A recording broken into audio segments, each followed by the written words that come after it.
We have gathered here again, and I am excited to welcome you all back to Hunter's Entertainment on Twitch.tv. My name is Knoxweiler Burf, and I am your game master and guide through the dark and challenging world of survival horror. Tonight, as we do every Tuesday evening, we are going to be playing Outbreak Undead. This game is far from safe. It is not for the faint of heart, and I, as your game master, have confirmed consent with each of my players. Our lines and veils have been drawn very firmly, and we have safety protocols in place to assist each other and to protect everyone at the table here tonight.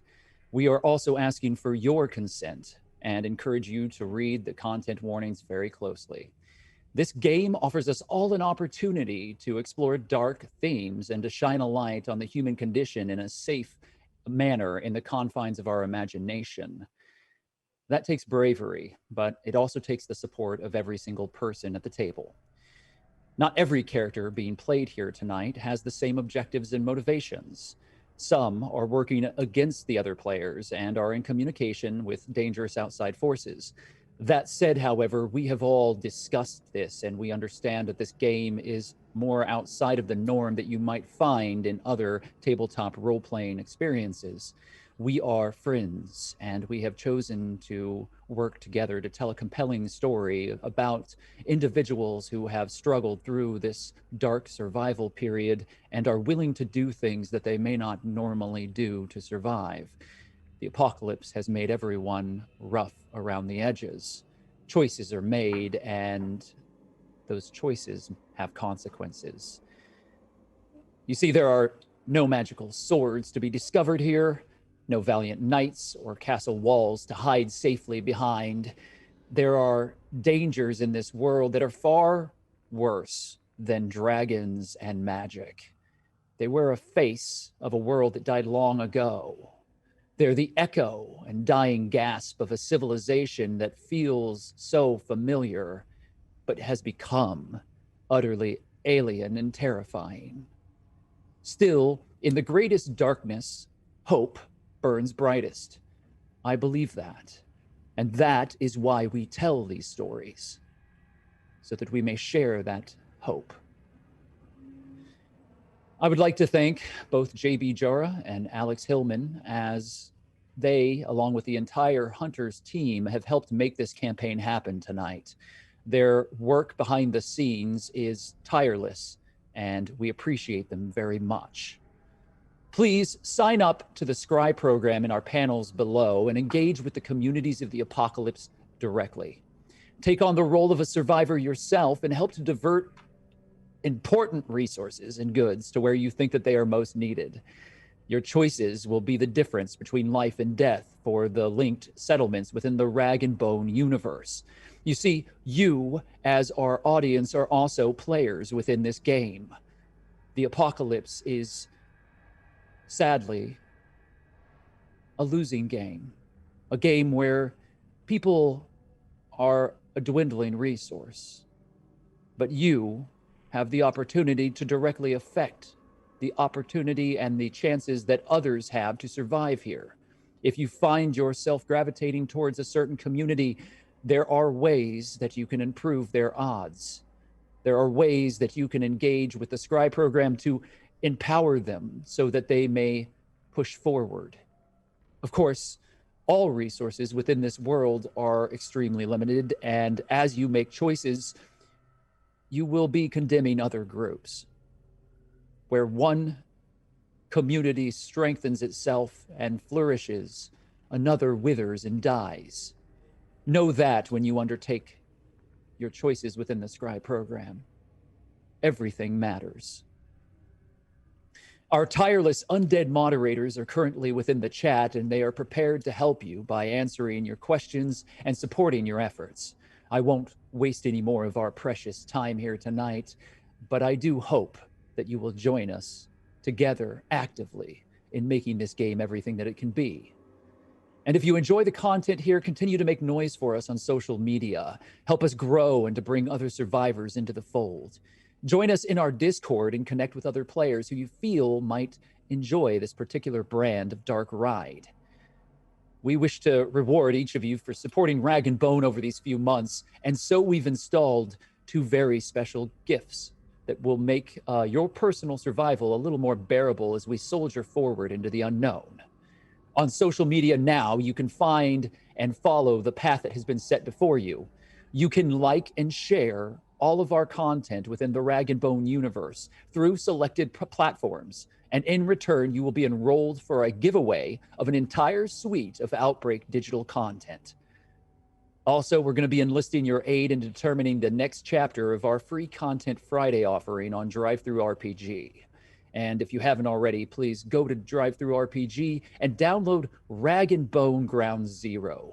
It is the intimate introduction to this world, the campaign that we are playing now, and many of your questions may be very blatantly answered should you be brave enough to pore through those pages. While there, you can vote on whether the next release of our series will be the PC's character sheets or the guest PC's character sheets in the next installment.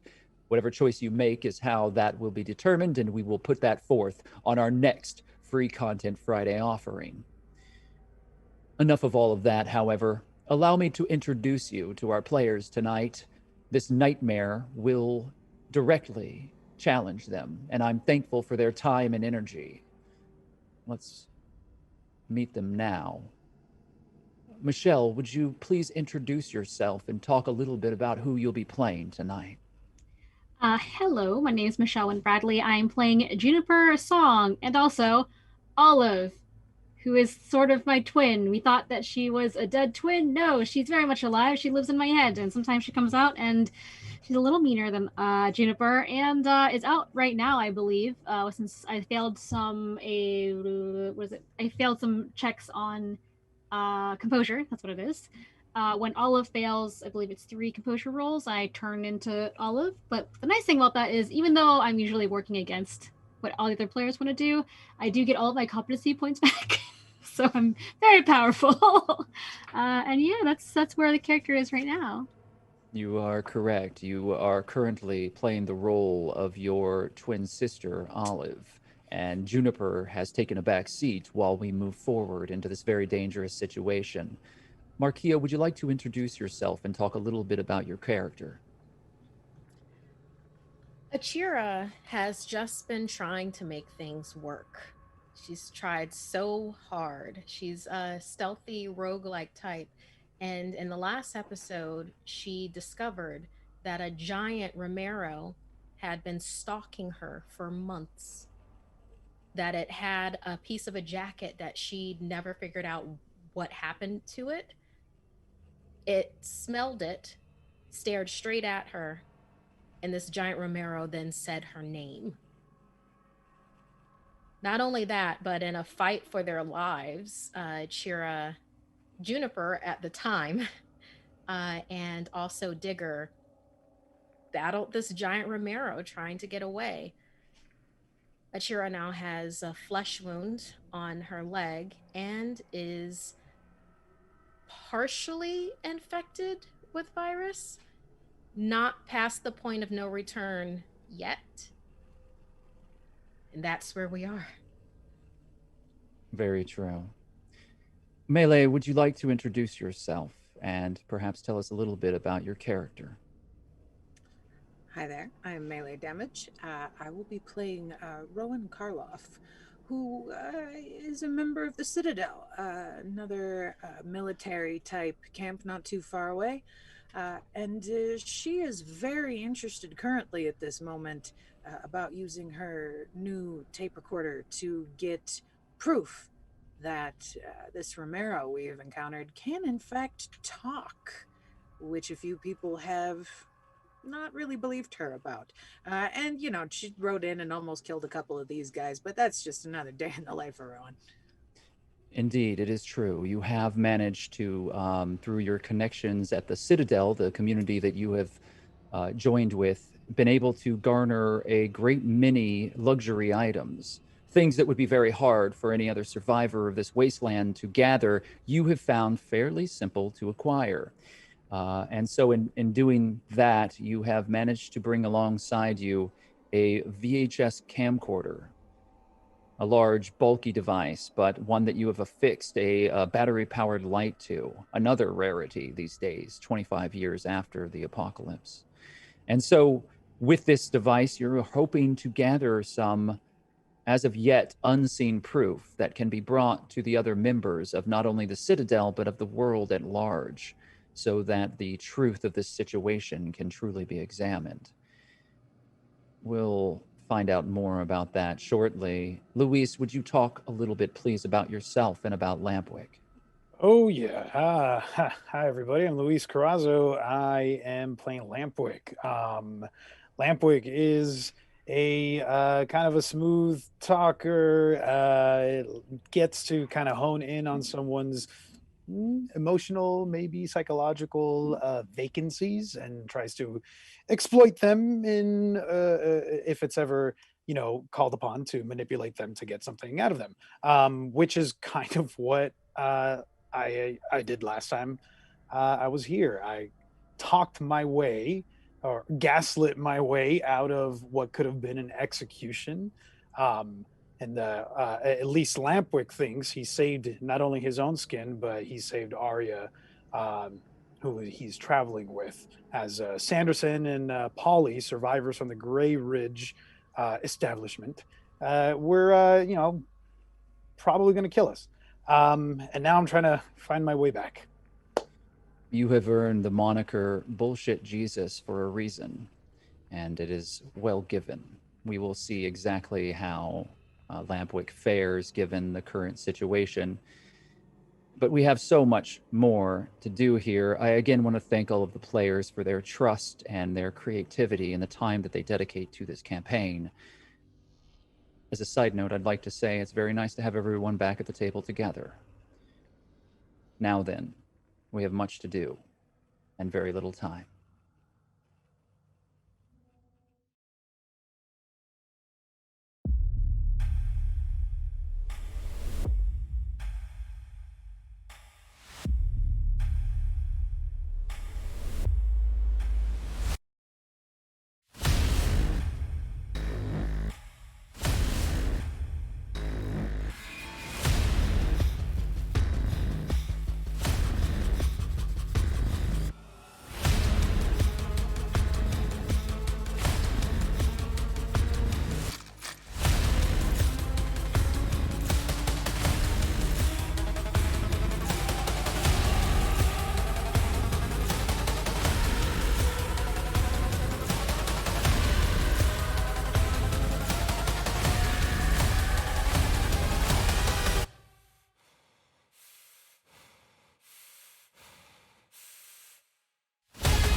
The world ended on Monday, May 29th, 1995.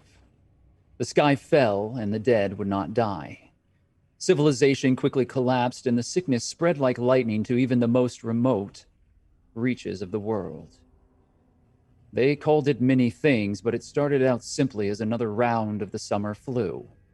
It became something far, far worse. H195, commonly called the Legacy or the Reaper's Kiss, was as deadly as it could possibly be. However, it seemed to become even more infectious after the souls who had contracted it passed away. At first, it seemed as if no one was immune to the airborne strain, but eventually it appeared that 0.01% of the population had a natural immunity.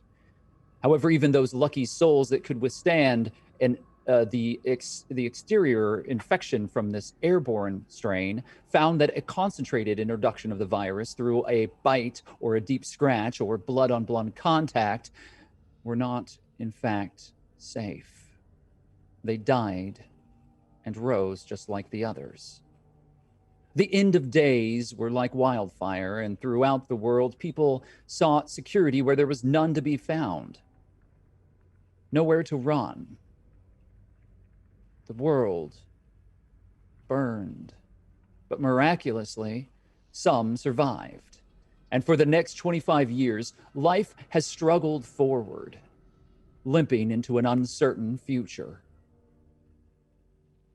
This place, this world is fractured, but some seek to make civilization anew.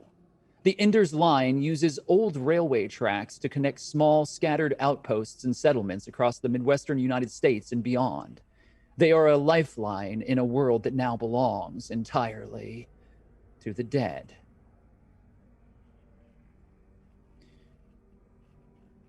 Lights flicker powerfully in the darkness.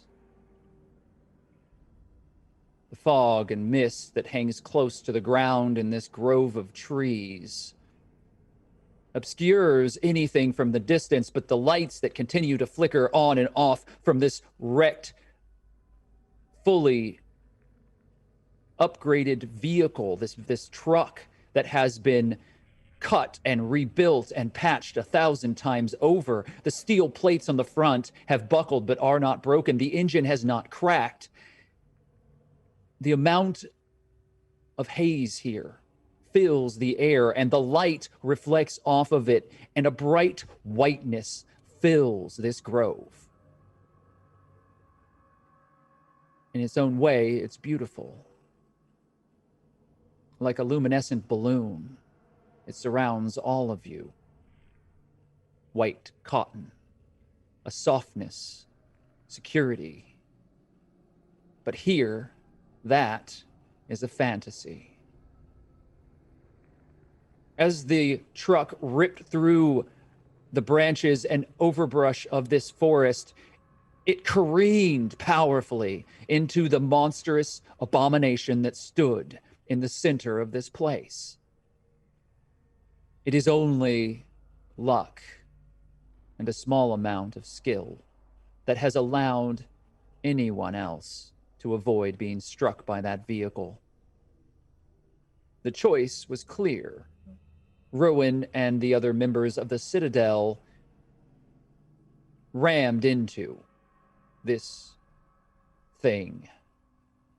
A massive, overly muscled form, hulking and heaving as it had been attacked a number of times. Chopped at by Digger with his bladed axe. Shot multiple times by Juniper and her bow and arrow. Achira has stepped back, but the crossbow bolt that she placed through the jaw of this creature began the torrent of thick black miasma that has poured forth in a gushing stream from the front of this creature. Now it seems as if this horrid thing has nearly bled itself out. For those torrents that earlier had gushed from its wounds have ceased, and it lies limp and broken on the hood of the truck. The steel plates have done their job. This truck, this old Ford that has been converted time and time again, now running off of a homebrewed biodiesel, has done its job. The chains on the four wheels, enormous as they are, have managed to hold. And the back wheels and the front wheels continue to spin, kicking dirt and dried leaves into the air.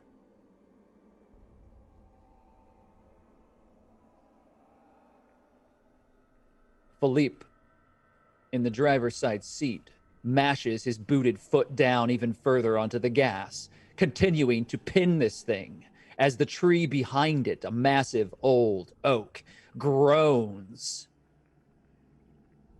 And there is the cracking of wood deep within its core. However, mashed between the truck and that tree is this freakish, unimaginable, humanoid mess. It is no longer sheathed in a burlap sack. Nothing hides its face, if you can indeed call that a face. It is a network of ruined bone and twisted flesh. There are no lips to speak of. A permanent grin of exposed gum line and teeth, jagged and broken. A jaw that holds very little flesh upon it at all, but sinews that connect the whole thing onto the rest of the head. Two black, orb-like, bulging eyes with faint gray skin around the edges, cracked with what you realize to be purple veins working their way around both of those nightmarish orbs that are empty, devoid of any light or understanding. Only fury, only hate, only destruction. That is all these eyes hold. And in that emptiness there, you see death. And there is a light shining upon this thing as it stares forward, and its body jolts forward, its massive hands wrapped in razor wire and rag slap onto the hood of this vehicle and press it downward forcibly. The entire truck, the wheels, ever so slightly buckle forward underneath the strength of this thing. And it looks directly into the light as Rowan shouts out. The camera is pointed upon your subject. The other members of the Citadel are still at their stations on the back of this vehicle, automated rifles leveled upon it. Achira lies on the ground to one side in the leaves, having cleaned herself of the filth, of the bile that has erupted from this thing. She's covered her wound, and she's hoping for the best. Juniper, you leapt out of the way, rolling as this vehicle broke through the tree line. You also are, for the moment, safe. Digger is crouched nearby. In his hand, the shovel-like device that he uses like an axe, sharpened steel, more of a gigantic spear than anything else. It is wrapped with leather and well-worn. However, you've seen what he can do with it. This strange outsider, this lost spirit, this soul of the apocalypse who has wandered for years alone, isolated, has proven to be your saving grace, along with Achira, what you know to be Olive, not Juniper. Olive is in control. You see her face, and you recognize the stature, the way that she holds herself, the change in persona. This wild child has her safety net, and she has fallen firmly into it in the visage of this thing. Rowan, to your surprise, is standing there now with a gun and a camcorder pointed at your foe, your great opponent, the one who has been sent to find you, to destroy you. The ground is slick with the black bile. It is infested with many small creatures that have inhabited the body of this thing, but they are now exposed to the air, and there is a damp wetness to the leaves. Rowan, do you recall what you yelled at the end of our last session? I believe it was "Talk, you dirty son of a bitch." You shout, and as it pries itself up, the truck buckles even more as the wheels continue to spin, holding it into place, and the tree behind it groans even more powerfully. You do not know how long it will last. But whereas this creature should be very, very dead, it pulls itself upright and in rage slams its hands back down upon the hood. It screams painfully with a hollow, empty void.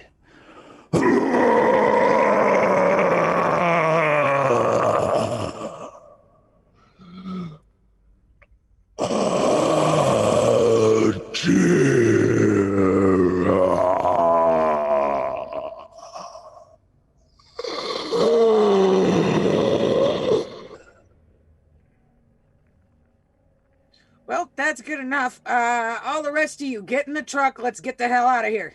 Immediately, gunfire erupts from your companions as they unload their weapons onto this thing. And in the flickering light, as it fails and everything goes dark, you see its body jolting as it is hammered by multiple rounds, round after round. In the rapid fire succession, I have spent 100 risk at the end of the last session. I have no further risk. However, due to the use of the automatic weapons, I will be collecting a small amount. The rest of you, however, I am very happy to tell you, due to the generosity of the survivors that are in the ether now, have gifted you with 3 additional competency points this session. They have far surpassed the sub and follow goal that we place upon them every single week. And as they have tripled that number, you will be rewarded very handsomely. I suggest you use it very carefully. As everything goes dark and the tree continues to crack, the gunfire shatters the silence of that moment. Rowan, Achira, and Olive, I need your intentions, please. I would like to flag everybody back to the truck, including the people we almost hit here, like Achira and Olive, if I can see them, Juniper, if I can see her, and kind of flag them to get them over to the vehicle, now knowing that I have just attracted probably every Romero in the place with all of this noise, and try and get them to safety as I move towards it. Indeed. If that is your choice, the first thing that I'm going to want you to do, Rowan, is to make a spot listen check. And I'm going, because of the situation and the chaos that surrounds it, I'm going to give you 2 black dice of difficulty. I'll need you to re-roll that, even though that is 1 degree of success. Add 2 black dice to that roll, and let's see if you can make that a success again. That is 2 degrees of failure. Do you wish to spend competency to change that? Yeah, I'm going to spend 3 competency to change So that. with 1 degree of success, you do spot both of them, but they are all that you see. You do not notice the third individual that is with them, and you do not notice their gear scattered to one side.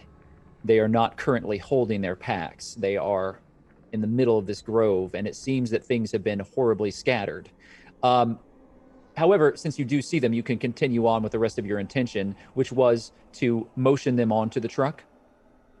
All right, very well. You will signal them, and hopefully they will follow suit. You have the camcorder, and it is recording. Do you keep the flashlight on this creature? I do, if for anything else, just to try and kind of blind it in the darkness, like hoping that that'd do something. I want to reiterate the fact that you have a battery-operated light is a rarity, and the batteries that have been connected to it are large and heavy. So with this camcorder and with the gun that you have placed upon it, you will be suffering from some difficulties if you continue to do anything that might require any fine control. It is cumbersome. The weight of the homemade batteries is not light. It is a very large thing, and along with the camcorder and the batteries that takes as well, you are in an awkward position, just so that you understand. Olive, what is your intention in this moment? I think I feel like the Romero is being handled. Seems cool. Do I see do I recognize Rowan on that car, or Philippe, or do I just see car, like from where it is I'm standing? Again, because of the chaos of the situation, I will have you make a spot listen check with 2 black dice of difficulty added to that roll. All right, let's do that first, because that will inform what's going to happen. 2 degrees of success. 2 degrees of success is very good. You do notice immediately, Rowan, sort of hard to miss the telltale signs that Rowan uses. Rowan, do you wish to take this moment to describe yourself? She is dressed in very artillery looking kind of stuff. She's got a lot of weapons on her. She is wearing leather. She has a big necklace filled with pop tabs on them, and probably has her scarf up that has the really creepy clown face on it. You are certain that this is indeed Rowan. You also recognize Philippe. He's not wearing his beret, but he's wearing a bandana currently, but you recognize his face immediately as he continues to press down on the gas in the front of this. Both of them seem to be well outfitted. So wherever they have come from, they are holding a great amount of artillery, and the 2 other individuals that are on this truck are carrying automatic rifles and are firing into the Romero that you are facing.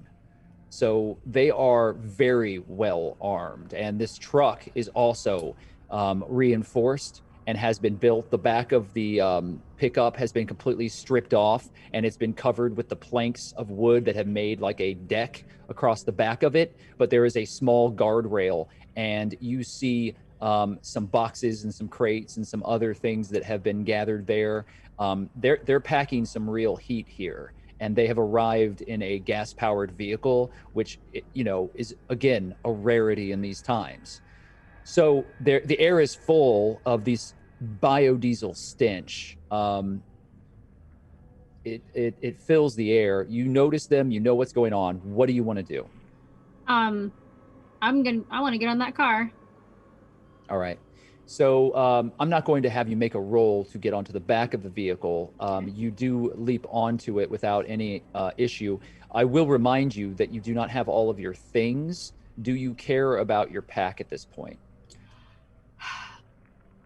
I think the only things I had in my pack were water and food. I have my weapon on me and my arrows, correct? So yes, I leave it. All right. So you jump onto the back of the truck without thinking. There is no further ado about that, but we will have you roll 2 blue speed dice to see at what point you do that. All right. And Rowan, I'm going to have you roll 2 blue speed dice as well, even though you have already motioned to everyone.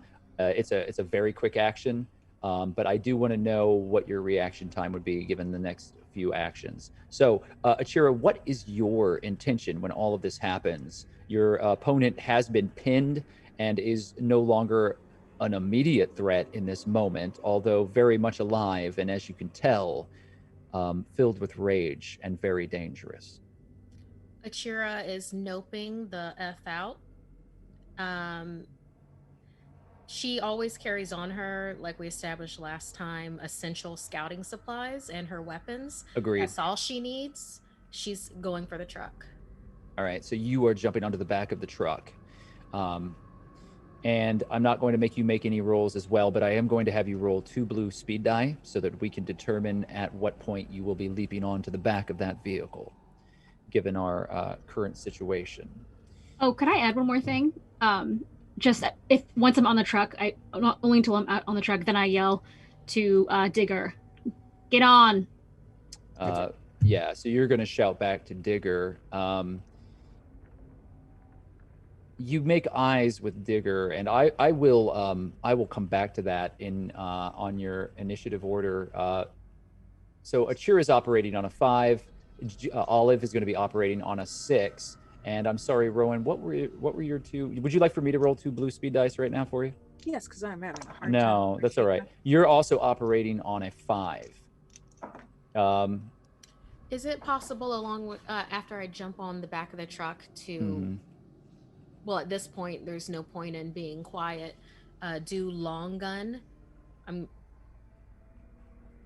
try to shoot the thing one more time. There is very little reason for you to be quiet at this point. If there's anything within the neighboring area, it certainly heard the wreck of the car, and it also heard the gunfire. So this has not been a quiet operation, and you are welcome to add that to your roll. However, that will make it a complicated action because you're jumping onto the back of the truck and you're firing your rifle at the same time. So there will be some difficulty added to that. All right, Achira's just trying to survive. This is not a time to be petty, so she'll just get on the truck. Okay, so you're not going to fire at it as well. You jump onto the back, and you securely do so. On 5, yes, you leap onto the back, and also, Rowan, if there's anything that you wish to do to change your intention, now is the moment that you get to do that.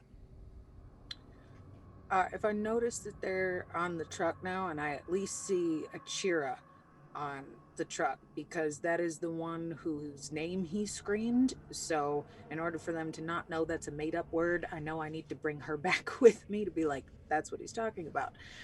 So as long as I see Achira on the truck, I will drop the camera and run for it. You're going to drop the camera and run for it? Oh, Not you like mean on the oh, ground. okay. I mean, like, I just don't have it like ready Right. up and facing. You're no longer shooting with the camera. You turn it off and you jump onto the back. So Exactly. that does add an additional dice to your speed. I am going to add that on there as well. So it does slow you down a little bit as you turn off the camera, you lower it, and you start to get onto the back of the vehicle. However, you did see Achira leap onto it. So at 7, Olive, you jump onto the back alongside Rowan as you both leap up at the same moment. And you turn and you look to Digger, and you see Digger holding the shovel, and the scraggly man. He's not thin, not well muscled. He's very average and forgettable. He has kind of a half beard that has not been ill cared for, but it's also very apparent that he doesn't spend time around people and doesn't seem to care about his appearance. But he's dressed in this makeshift series of clothes that have been patched over and over again.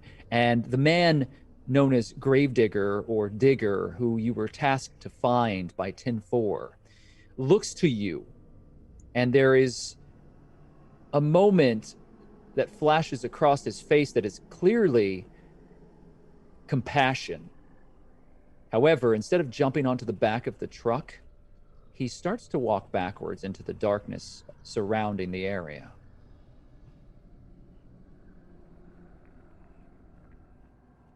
Do you wish to change your intention?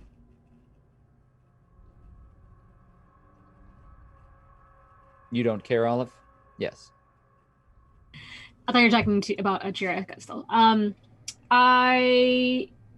would leave it. Very well. I just wave by. He slinks into the darkness and disappears as this thing is held tight by the tree.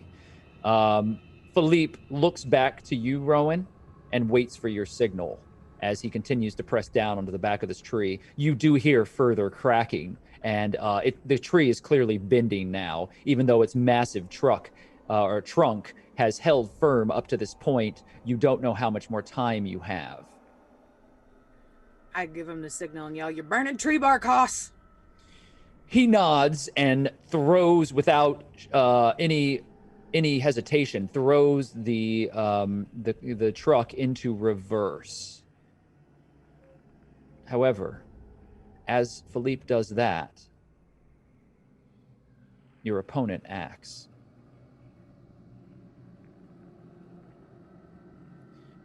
This thing, in its rage, throws its arms down, grabs onto the bumper of the truck, and flips it backwards.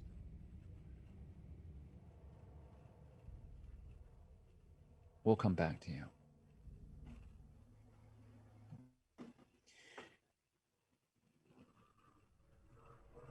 Lampwick.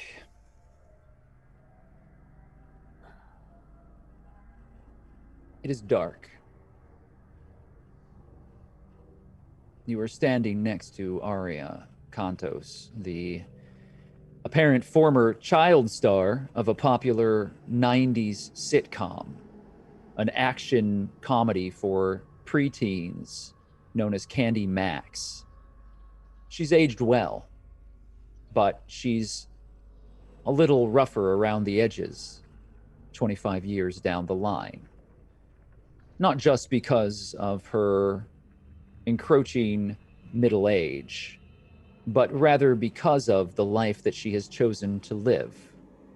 You know, having been locked in a bunker with her for 3 weeks, that she has a very powerful addiction to painkillers, but that she has bravely fought against it now for the past weeks, has improved herself, and has shown that she has the will to fight and survive beyond this impediment. This flaw that she carries, she knows and has faced, this demon. But it is not gone, and it always stands very close to her. And you can see, after the stress of your encounter with Sanderson and Polly, the two surviving members of the Grey Ridge farm, you can tell from her actions and the way that she scratches the back of her neck and paces constantly that all she wants is a fix. You know and have known many people like this who have become entwined in the deadly spiral that drugs and addiction can cause. You've been close yourself. You've never lived an easy life, and you've managed to make your way in the world any way that you could. You have talents. You're very handsome, but you know how to use words to hit every button on the people that you meet to get exactly what you need. It is a skill that you have weaponized. And when Aria Kantos is at her best, she reminds you of you. She's able to work a room. She knows how to relate to people. She knows how to speak with them. She knows what they want to hear and how to act the way that people expect her to act and give them what they need so that she can take what she wants. You know very well what it is to be able to walk those lines. But now the two of you, having talked your way out of what seemed to be a very swift execution by the two remaining members of the Grey Ridge farm, have been abandoned, which at surface level is a catastrophic turn of events, but given where you started, you can only take as a absolute win. You are alive. Aria is alive. You even have your equipment, your bag, the things that you will need to be able to move on, to be able to find some security. But as she paces behind you, you know that Aurea is not doing well, and that you would also do well to try to find security, either to camp for the remainder of the night or to press on through and hope to make your way to some form of communication with not only 10-4 and the Ender's Line, but all of the varied organizations and communities that scatter this area. You are on the outskirts of what was once known as Pittsburgh. Now you are deep in the woodlands that surround it. You see mountains faintly in the far distance under the moonlight, but it's hard for you to get your bearings. So the first thing that I would ask you to do, Lampwick, is to roll a navigation with 2 black dice of difficulty to see if you're able to even have an indication as to where you might be located in the surrounding geography, as you were effectively kidnapped on that RV and driven to parts unknown. Okie dokie. 2 difficulty die, navigation. Please.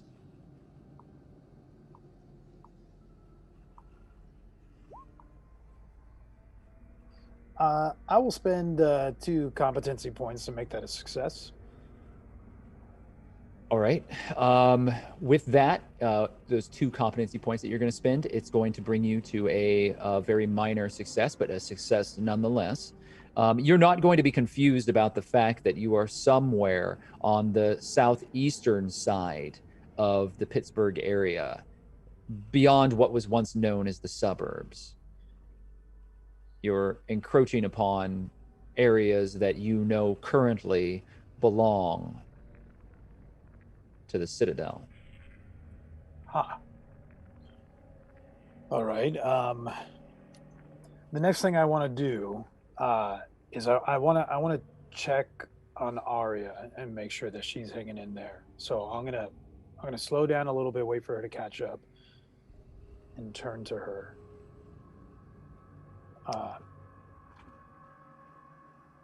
Hey, I just want to check in to see how you're holding up. I'm okay. I don't know, man. I wasn't ready for that. His head exploded right there. They just shot him. Right. And yeah. I thought that I would be done being surprised, but I'm not. And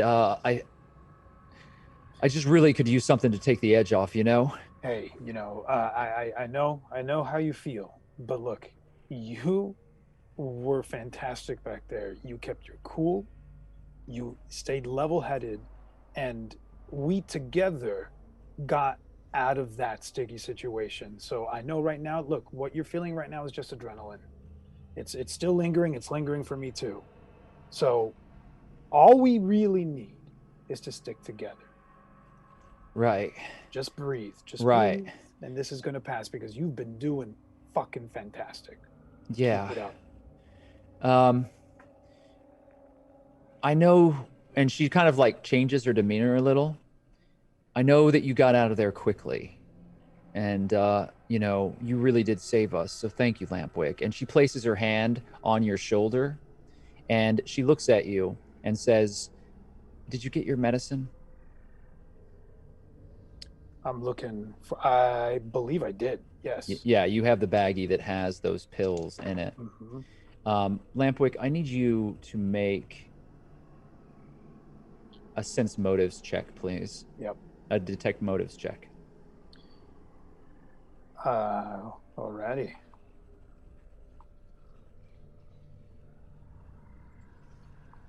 And she has her hand on your shoulder, and she says that very softly with concern in her voice, and she seems to be looking over you as if she's concerned about your wounds and your state of being. You have 1 degree of failure. Do you wish to do 2 degrees of failure?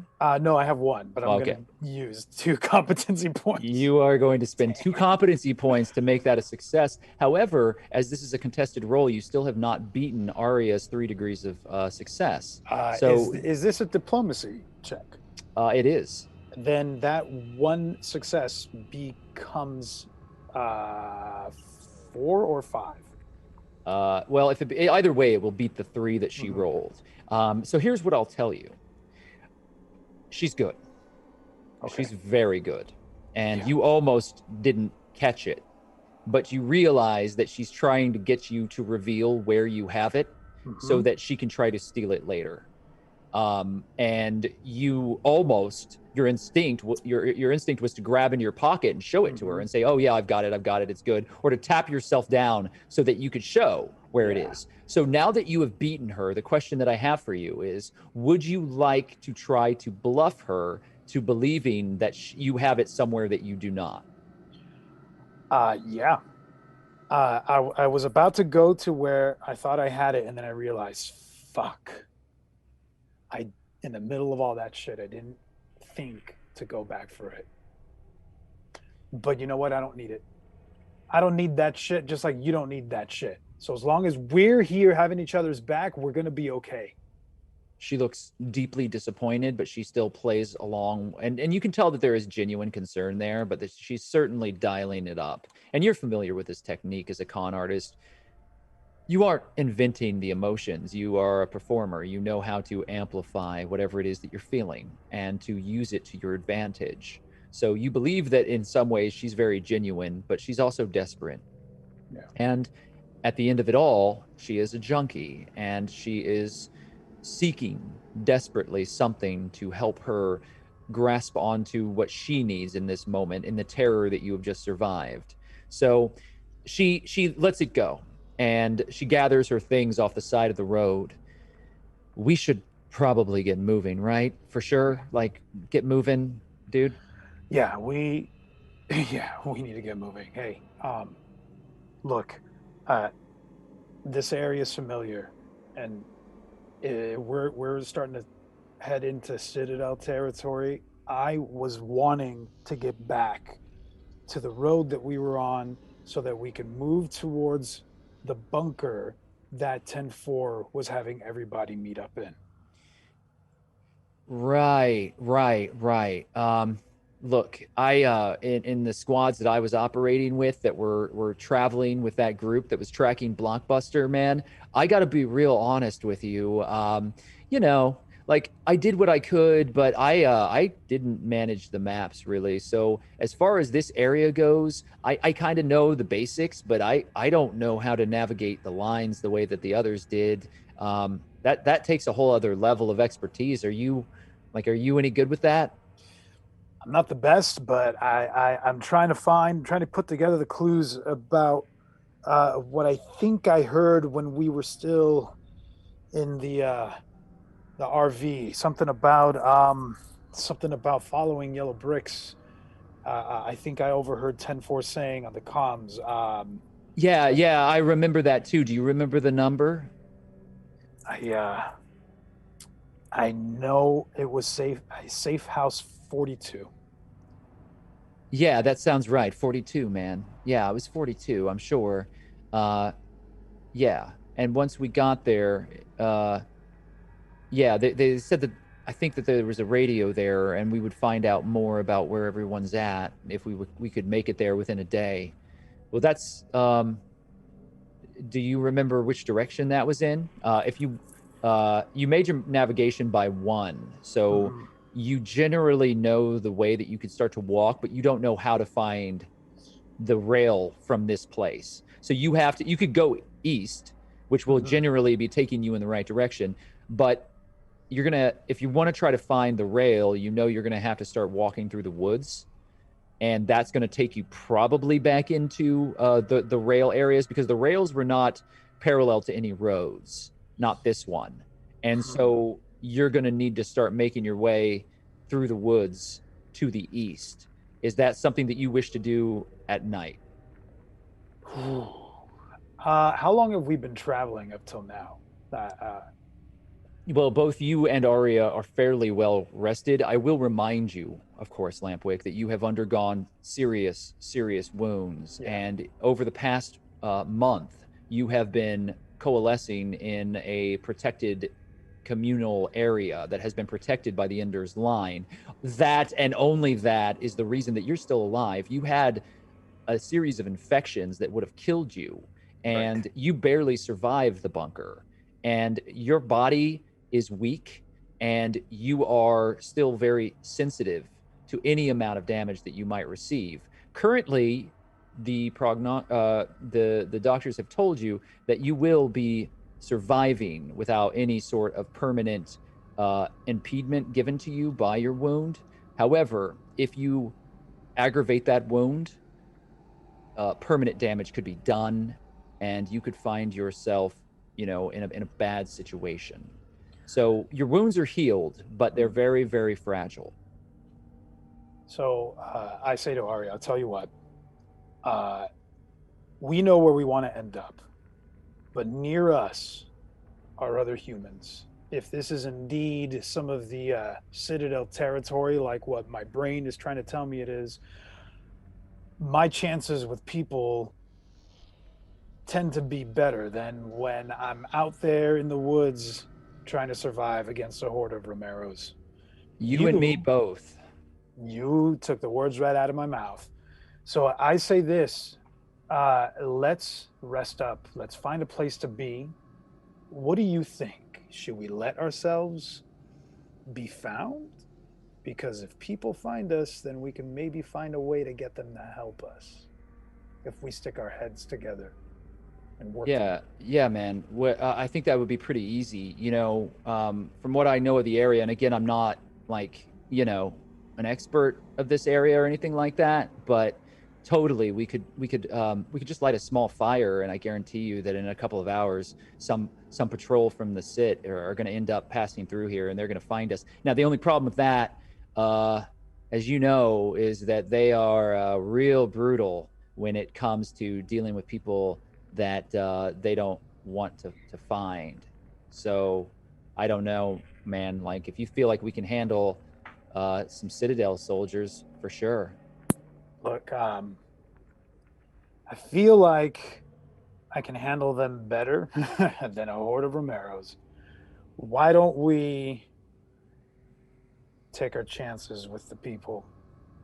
Because we might be able to get to a safer place through them, and maybe even get back on the main road that can get us to where 10-4 is asking us to meet up. Yeah, man. I can definitely get behind that, for sure. So you and Arya, tell me how you go about this. Do you just find a spot and make a comfortable fire to stand around for a while, or do you want to do something else? Well, I want to take a look around. I want to at least survey and get a sense of what is around here just a little bit. I have, I do have binoculars, but if there's lights around, I want to see if I can take a look at what the source of those lights are, so that I can at least get a sense of what the temperament of the patrol might be. Are they on high alert? Are they do they something about what they're doing or what I might hear? Is it aggressive, or are they kind of casual? I mean, I got alcohol on me, and I got a deck of cards. I know how to make friends. So I want to see if there's anything that I can ascertain from the environment about what their kind of temperament might be.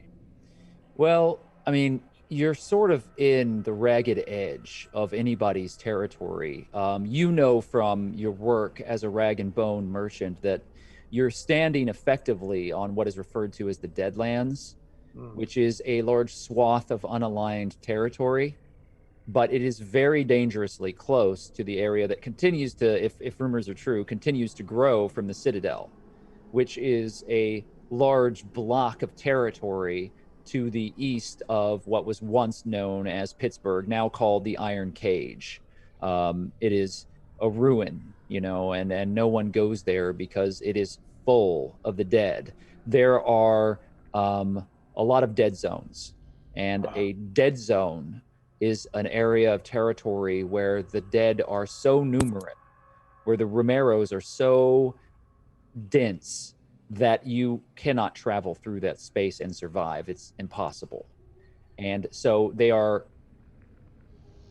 like seas roaming corpses that just wander in these enormous bulked up herds, and they move across the territory in what is known as a dead zone. The dead lands hold a lot of dead zones, and it's one of the reasons that that land has been more or less left behind. But there are functional rail lines that 10-4 and the others have used.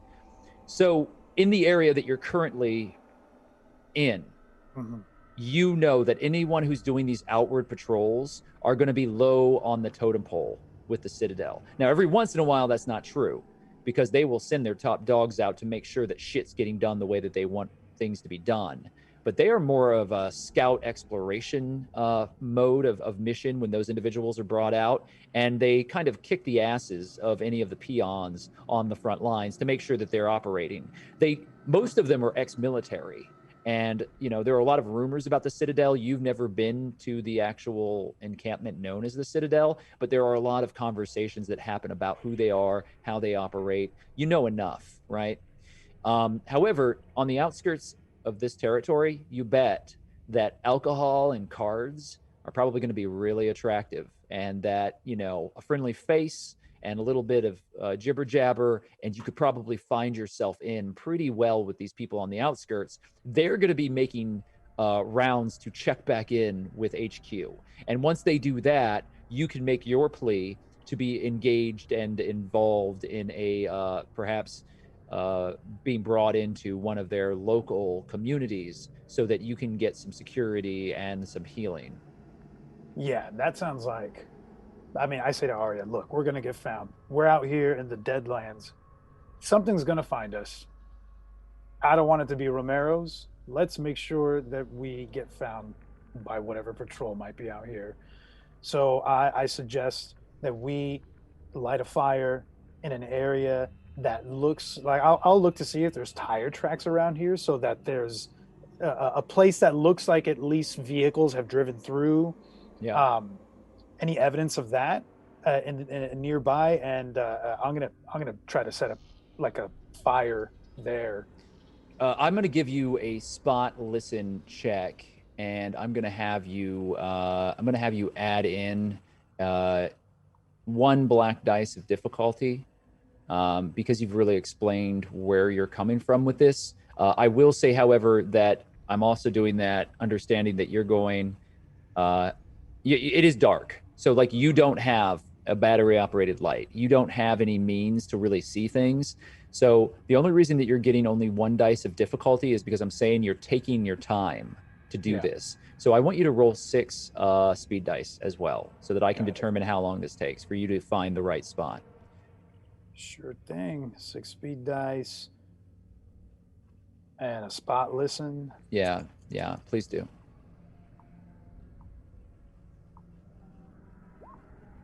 Ooh, not bad. Not fast, but not bad. Yeah, certainly not fast, but it takes a while. So that's going to take you about an hour of searching. And so you spend an hour with Arya, and the two of you are looking around. Eventually, a little ways into the woods, not far off, there is a swath that has been cut, and you see that it is actually a fairly newly constructed road that has had all of the underbrush and the debris cleared away from it. And clearly it's used by off-road vehicles, some sort of trucks or something that would have the ability to drive in this area very cleanly. You do find what you think to be motorcycle tracks that have the tread imprint of a dirt bike. And so you make your way over there, and you find a small hill that has all of these seeming to converge in a circular pattern in an open area. And you feel like that this must be some sort of junction for a pathway, but it's taken you a while to find that. All the more reason for us to settle in and take a break. Yes. So you are well rested, but you do find a couple of stumps and some rocks to sit on, and you light a fire. Is that correct? Lighting a fire and pulling out a drink. Not strong, just a tiny little bit. I don't want to I want to give. I know Arya's addicted to something else, but I know that addictions can overlap. But I also know that one thing may not necessarily trigger another. But I'm going to tell her. I'm going to say, "Hey, look," and I'm going to pull out the alcohol. This is going to be our way to charm anybody that finds their way out here. But you and I have definitely earned at least a toast. She smiles, laughs at you a little, like pleasantly, and the two of you have a toast together. And so you sit there, and the two of you talk for a while. You're fairly quiet. The fire burns warmly, and I'm teaching her poker, by the way. If she Oh, doesn't you know are. it, I'm definitely pulling that out. I'm teaching her some Texas Hold'em. So yeah, you pull out the deck of cards, and the two of you begin playing a game of poker. She does. I need you to make another sense motive check. Will do. No speed dice. No speed dice or anything like that for the sense motive. Just make the check to see if you are able to clock something about her.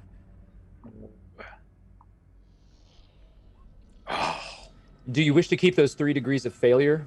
That's a catastrophic roll for you, by the way. But That's you only bad are. for me. Yeah, it's real bad for you. But you're only 3 down. So do you wish to keep those 3 degrees of failure? I'm gonna let that one ride Uh-huh. because I need to keep some competency points in my Right. back pocket. So you play 3 games of poker with her, and she, on the 3rd game, begins kicking your ass. And you realize that she is a very good poker player, and that she's played you. And whatever you were trading back and forth, she's ahead on massively. So whether it was like rations or some, little bits of whatever you had, bullets, or We have bullets that we're using. yeah, whatever you're using. You don't even know if it's for keeps, but she certainly is winning the game very handily, and she played it off masterfully.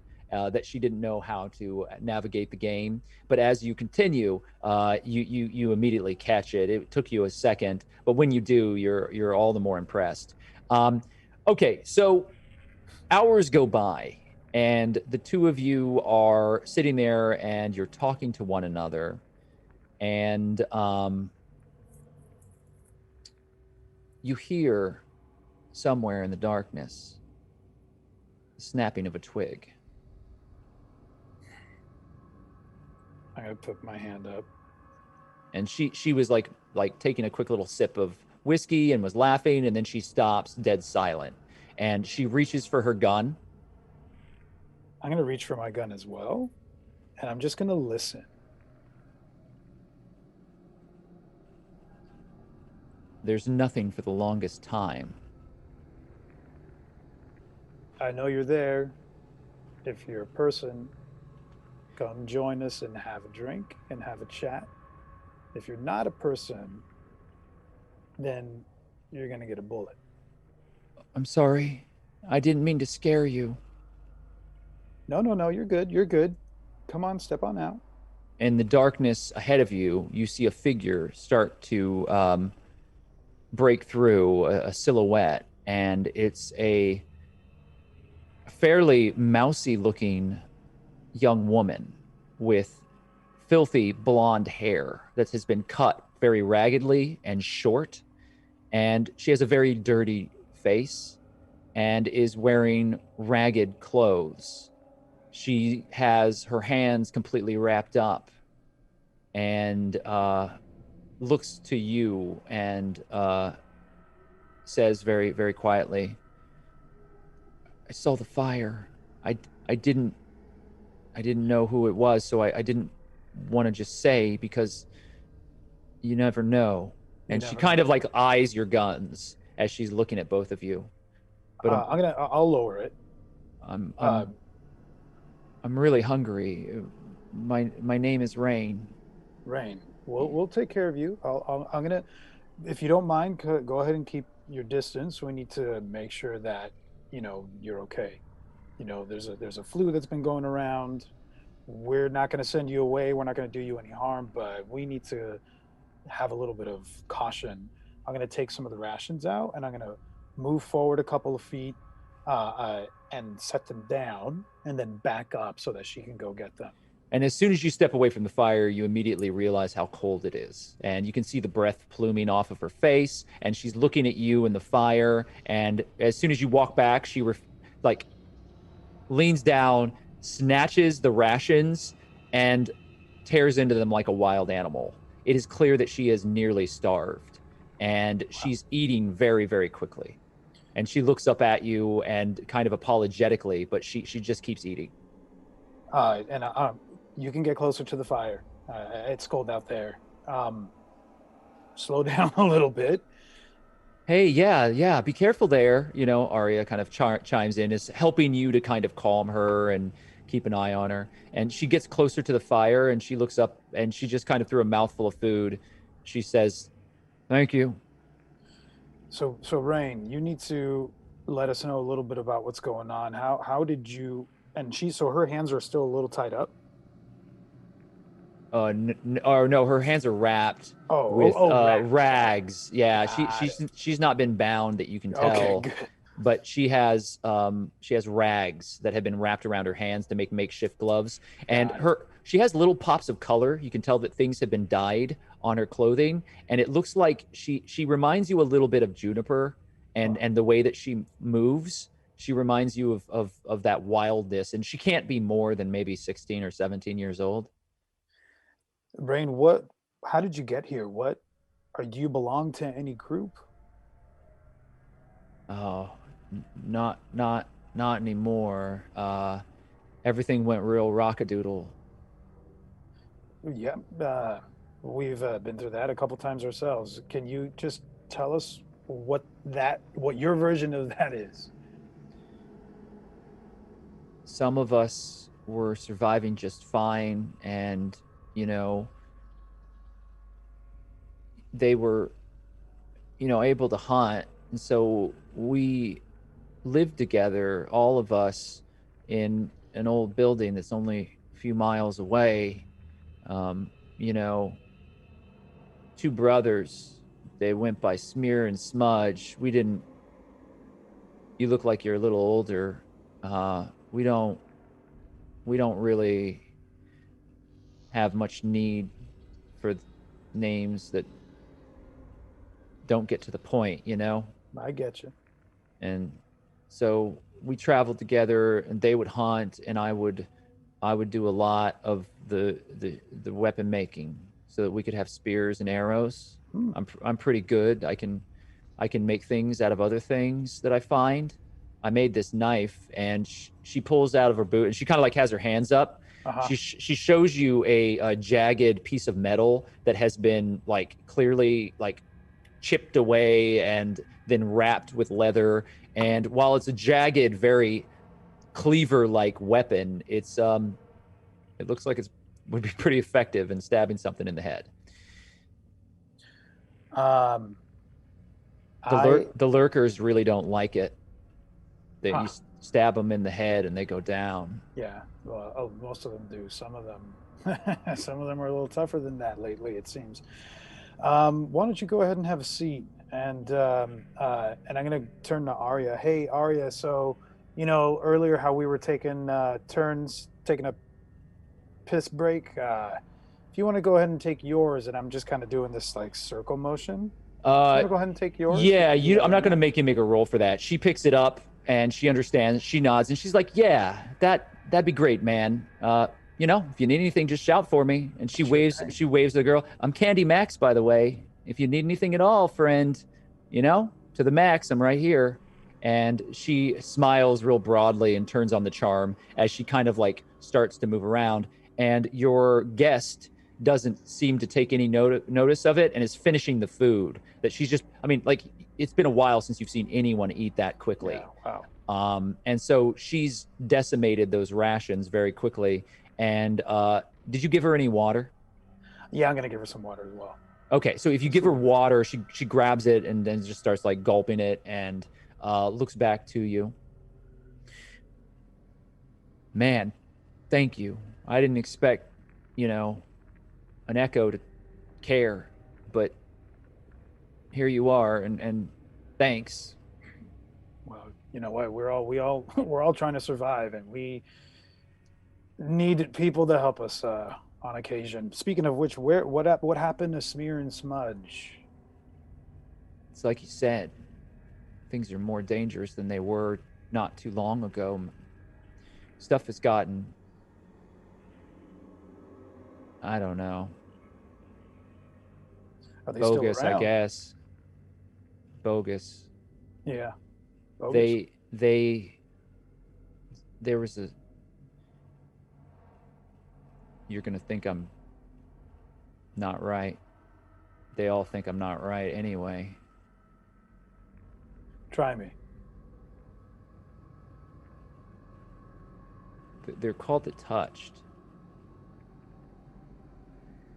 What are the Touched? They're dead, but they're not dead. Do they talk?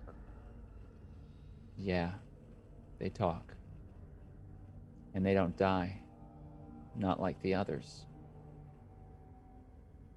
You've seen these? They didn't make it. You wouldn't know where they are. They're dead now. And I locked them all up. You locked up some of these Touched? Just one, but Smear and Smudge were there. They're probably dead now too. Or not dead. I don't know. Sometimes when the Touched come,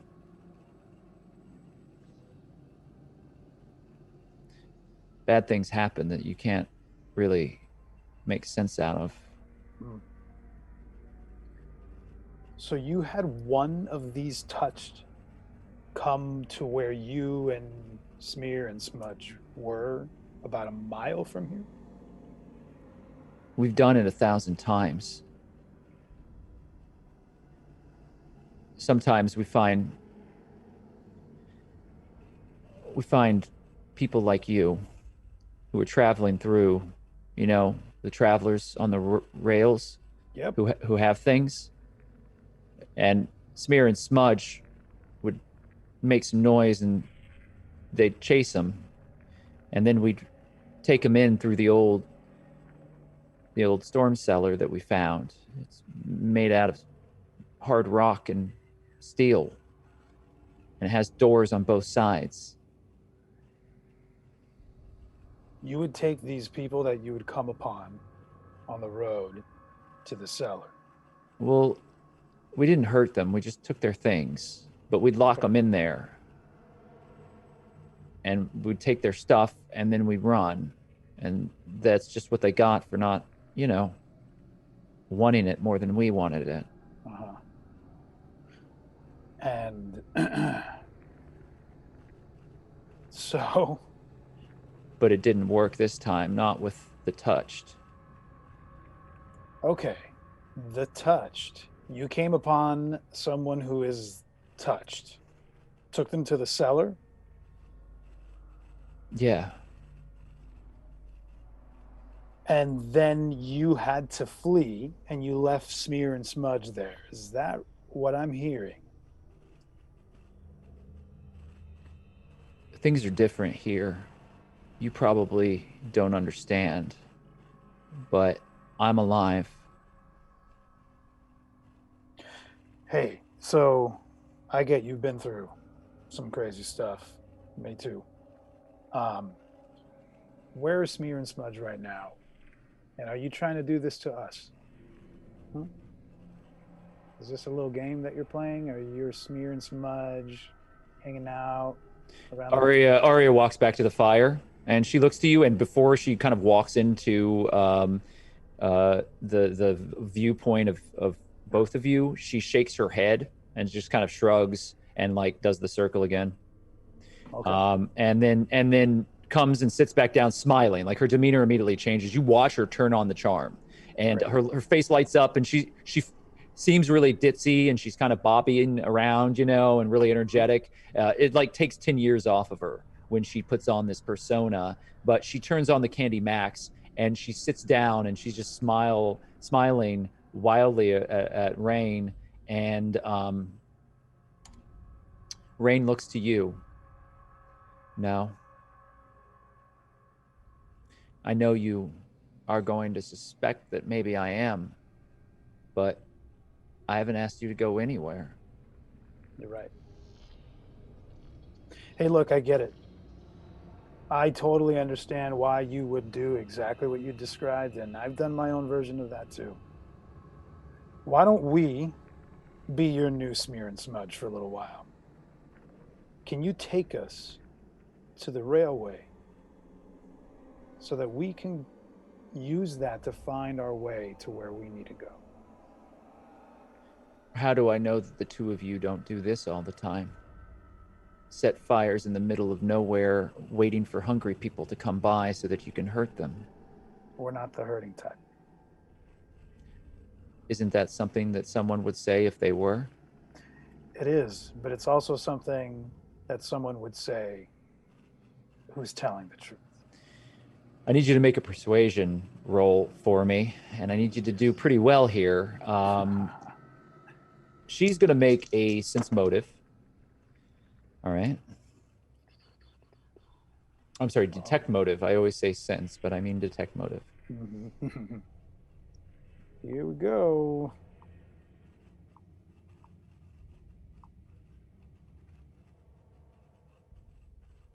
That would be 2 degrees of success, but it goes up to a 5, so you add 3 to it. So 5 degrees of success on your persuade. She seems suspicious, this wild child that's wandered into your camp, Lampwick, but there's a moment where she's staring at you very, very hard, like she's looking into your eyes. And it's not the same sort of shakedown that you're used to from people who are in civilized situations where there's the security of the world around them, where they have walls. You can tell that this bedraggled girl is tough as nails, and she has lived a hard life. And the way that she's looking at you right now, you can tell that she's sizing you up and figuring out exactly how she can kill you if she needs to. And you feel that she feels confident that it wouldn't be that hard. Now, that may not be the truth, but you can tell that she doesn't see you as a threat.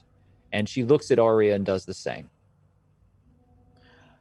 I'm going to call her out for exactly what I see. Not harshly. Yeah. I'm going to say, hey, I know what you're doing. I know exactly what you're doing. I know you're looking at me and you're doing the math. You're trying to figure out the kind of person that I am. You're trying to see what my weaknesses are, how you might be able to get away with whatever it is that you think you might need to get away with in case you need to one-up me. And I'm telling you, go ahead. Keep scrutinizing me, keep looking at me, doing the math. But you're not going to need to do that. You know what? You are exactly who we need. The guy that we work for. Let me tell you something. You are a survivor and you know your way around here, and that's an asset.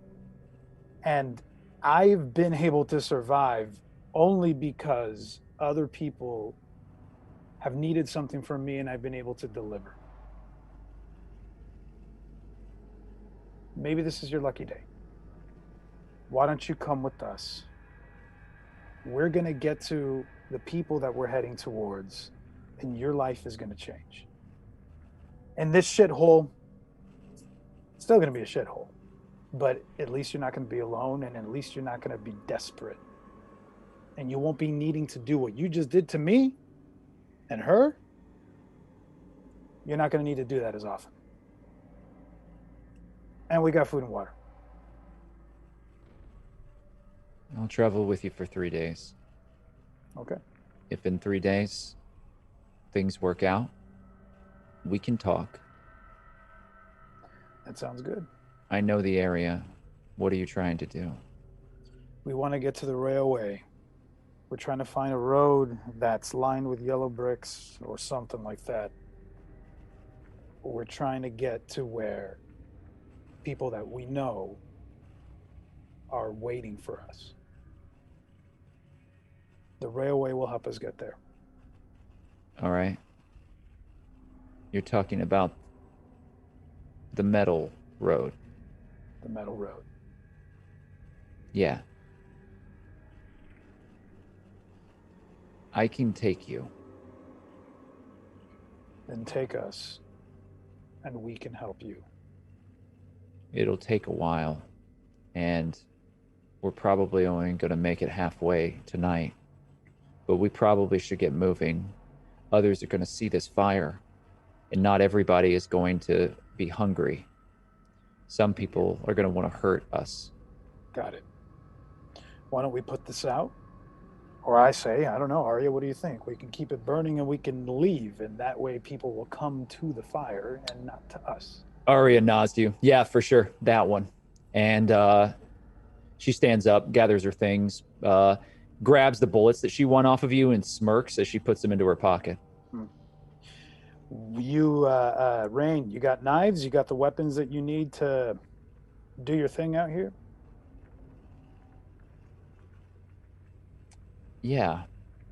I have everything that I need. I have places that are hidden along the way. I might be able to gather some more food and water. And I could share it, but I'm not going to show you where I hide it. So you'll have to wait for me. We will do exactly that.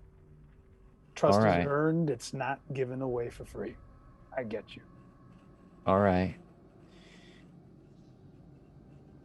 This way. Go. Yeah.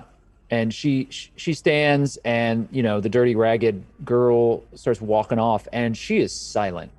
Like, whisper of death quiet. And she starts walking through the trees, and you don't know how she's not making these crunching leaf noises that both you and Arya are as you pass through the underbrush. But she moves forward at this almost preternatural state of kind of perpetual stealth as she's hiding along the edges of the trees. You lose sight of her multiple times, only to find her walking and looking at you as she passes like 3 or 4 trees down. And it's dark, so out of the mist, every once in a while, she'll appear on one side or the other. And you don't think that she's trying to intimidate you, but she's definitely showing off. Like, she wants you to understand. And so she gets the speech, but she wanted you to see. And so you are kind of clopping along with Arya as best you can.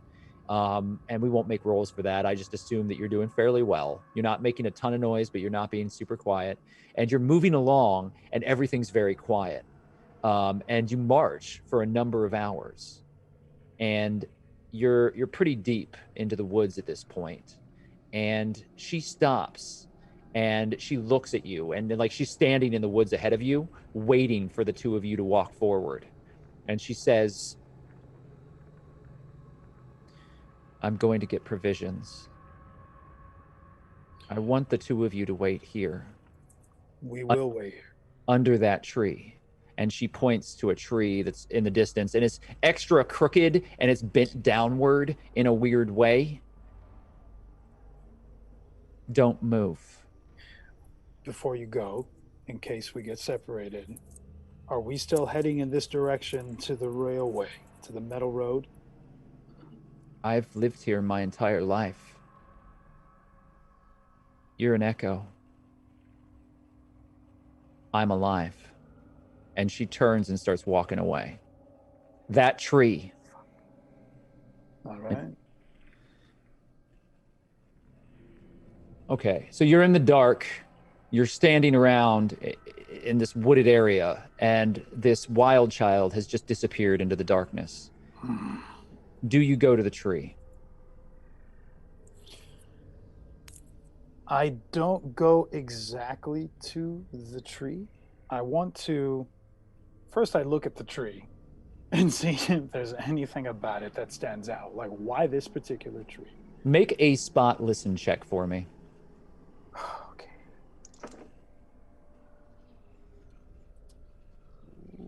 Okay.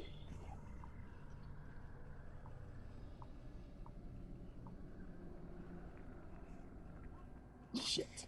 That's 3 degrees of failure, my friend. How many competency points do you have remaining? I have 4. remaining. If you would like to save your competency points, I could sell you some successes here that would remove those failures. However, you would, of course, have to spend at least one competency to make it a success because all I can do is remove your failures. Each of those would cost you 25 risk. Lampwick, are you interested in making a deal with me tonight? So this would be 75 risk. Yes.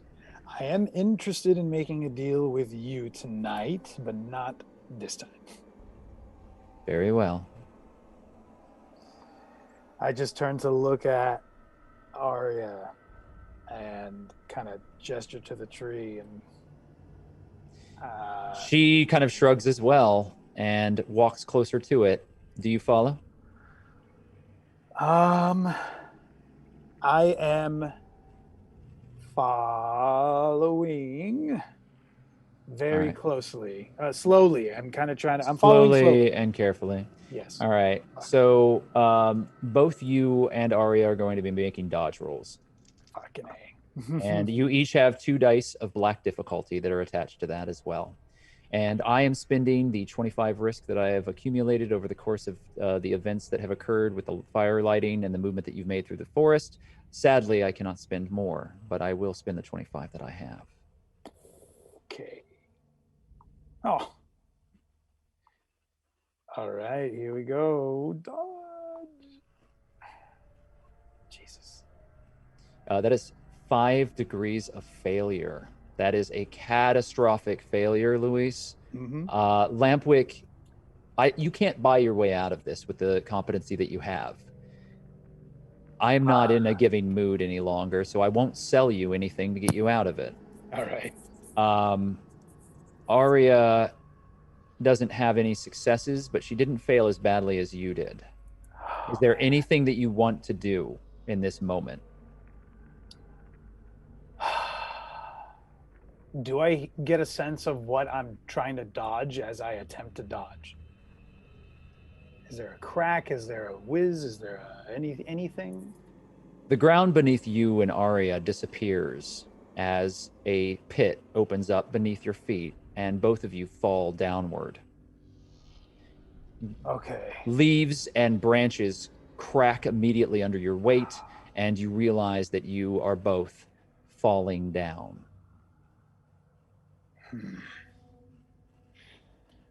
How far is the fall? Am I going to break my legs? It is uncertain how deep this pit is. It is now, in just the split moment that this occurs, you realize that the way that the trees are set up, this was a funnel. She wanted you to come to this tree so that you would very intentionally walk on this ground. And now you are falling downward. If you wish to break your fall, I will accept competency points from you to allow you automatic successes on slowing yourself by grabbing onto the rough-hewn dirt of the sides. Yes. Now, this is a very large pit, but you think that you might be able to help yourself here. I am going to try to do that. Exactly that, and try to hold on and at least break my fall and slow it down a little bit. How many competency points are you willing to spend? I will spend 2. With 2 competency points, you see Arya fall past you. She tumbles and twists and grabs onto a root on the side and pulls it out of the walled earth as she falls all the way to the bottom and hits the ground first. And this pit is at least 15 feet deep. And she hits the ground and isn't moving.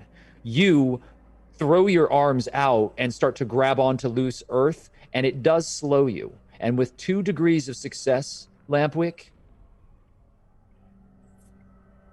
you hit the ground at a much slower rate. I need you to make an endurance check. All right. You have 2 black dice of difficulty added to this fall. Alrighty.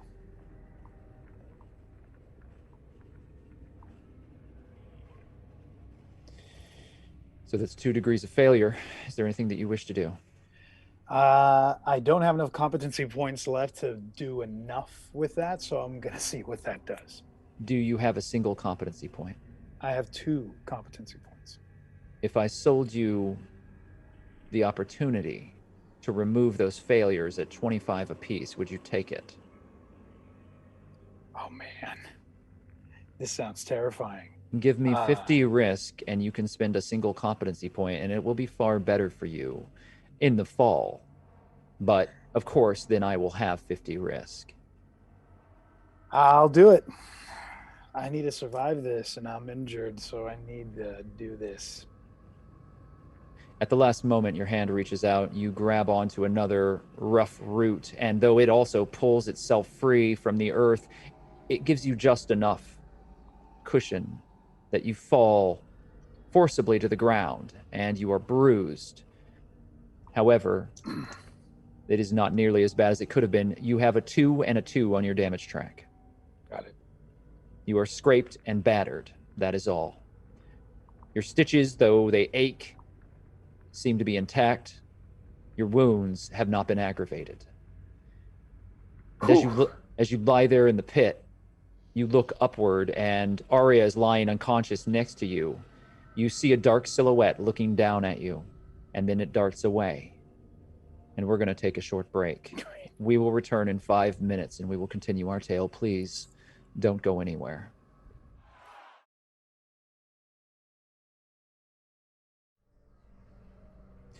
Welcome back to Hunters Entertainment on twitch.tv.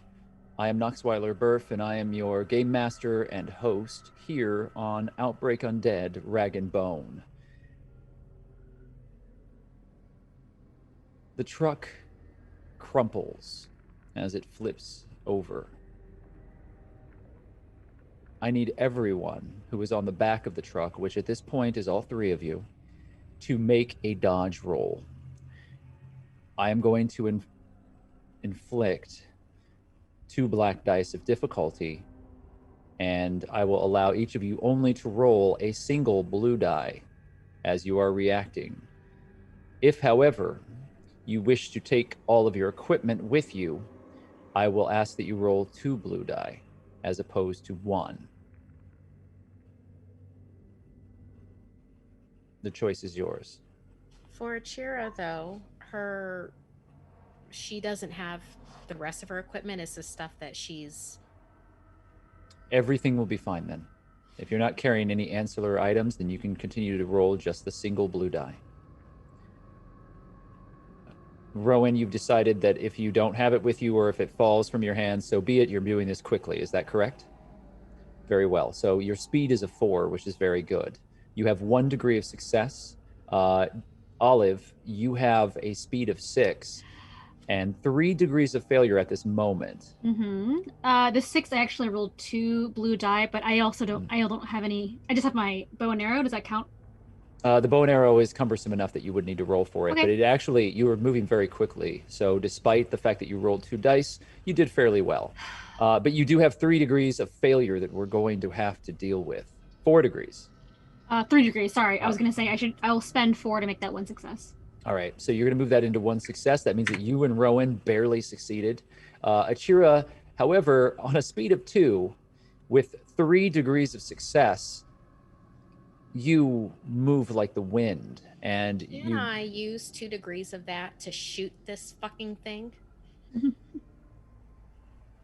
I will allow you to lower your degrees of success to 1 degree of success, and I will give you 2 automatic successes on repositioning yourself for your next action to be to fire. Meaning I am going to ask for you to roll to find your ground and to position yourself to shoot again. But when I do that, you will have 2 automatic successes if you lower this to 1 degree of success. My revenge is petty and it will be fulfilled. So yes. So all 3 of you very narrowly find your way to safety as you leap off of the back of this truck. Unfortunately, 2 of the members of the Citadel, and as far as you can tell, Philippe, were not so quick. and the vehicle, wheels still wildly spinning and the engine revving in the middle of all of this, flips over to its back, and the three of you roll out of the back deck of this modified, armor-plated pickup truck. The chained tires continue to spin, and whatever has happened within the cab of the vehicle, underneath all of that crunched metal, has continued to cause the acceleration to be firmly engaged, and the wheels spin wildly. They are four-wheel drive. And you can feel the wind blowing through this clearing as they continue to run easily 40 or 50 miles an hour. The engine is revving, and there's a heavy cloud of diesel smoke. There are no fires or explosions. It simply tosses itself over. There's the crunch of the cab and the sound of metal and glass shattering. All three of you hit the leaf-ridden, soft ground, and I need you all to make an endurance check.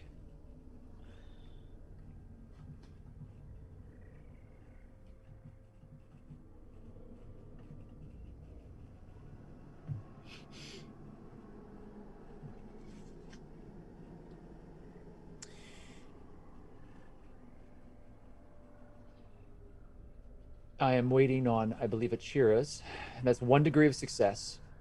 Rowan has 3 degrees of success. And Juniper, you currently have 1 degree of failure. I rolled that with 2 difficulty die and a speed die from last time. The speed doesn't matter, and the difficulty die, you can re-roll it if you like. But if you do not succeed, it doesn't matter. So if you take the chance now and re-roll it, you will, if it is a failure. Keep it. All right. I'll keep it. Juniper, do you wish to do anything about your 1 degree of failure on the endurance roll? I'm gonna keep it. I think I need to save my competency. All right. Given that situation, all of you become quickly aware that in rolling across the ground, you have covered yourself in the black bile that has littered this area. So you currently have a miasma of thick, viscous fluid covering your clothing, on the top layers of your clothing. However, with 1 degree of failure, Juniper, I need you to add 1 viral to your character sheet, please. You have a smear of it across your face, and you immediately, and just remove it from your mouth as quickly as you can, but you don't know if you were too slow. Is there anything else that you wish to do, realizing that this is the situation? I'm going to try to run over to where I had gotten like something like 10 bags of water earlier, that whole thing. Olive did. So I want to go to where that water is and try to like rinse my mouth and face off. You had spent a great deal of time during the day providing water for both you, Digger, and Achira. And you rush over to the water. That's your intention for this round. Achira, you've already stated your intention. You're going to stand and shoot at this thing. What about Rowan? As Rowan rolls away from the now wreckage of that truck, how do you manage the situation? What is your intention? Was I able to see what kind of shape his midsection was in when he was pinned against that tree? Like, was Philippe able to maybe almost, like, kind of slice through his midsection at all? Like, has he got guts hanging? Is it something that I could possibly borrow Achira's hand scythe and try to slice through the rest of the way? Well, I don't think you're going to borrow anything from Achira. She's on the opposite side of the truck that you were on. However, you do have a number of weapons scattered out from the back of the truck. The Citadel came ready to go. And if you wish to spend some survival points, I can have you find what is referred to as a chopper within the Cit. A chopper is a very broad-bladed cleaver-like sword. If you would like one, I could sell it to you for 25 survival points.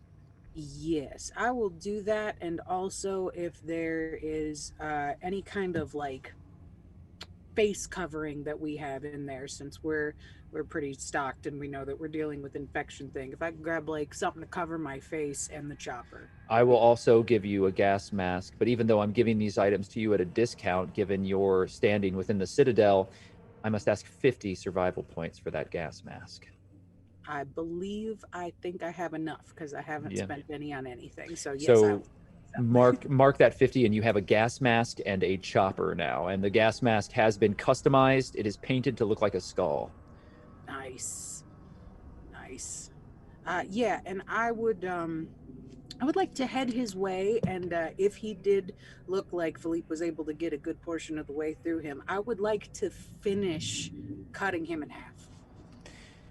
All right. So the first thing that I'm going to have you do, because you've got a fairly complex intention here, you're going to roll 4 blue speed dice to help determine when you're going to act, because you're grabbing items, you're putting on a gas mask, you're kind of searching through the rubble very quickly of the wrecked truck as it's been flipped over.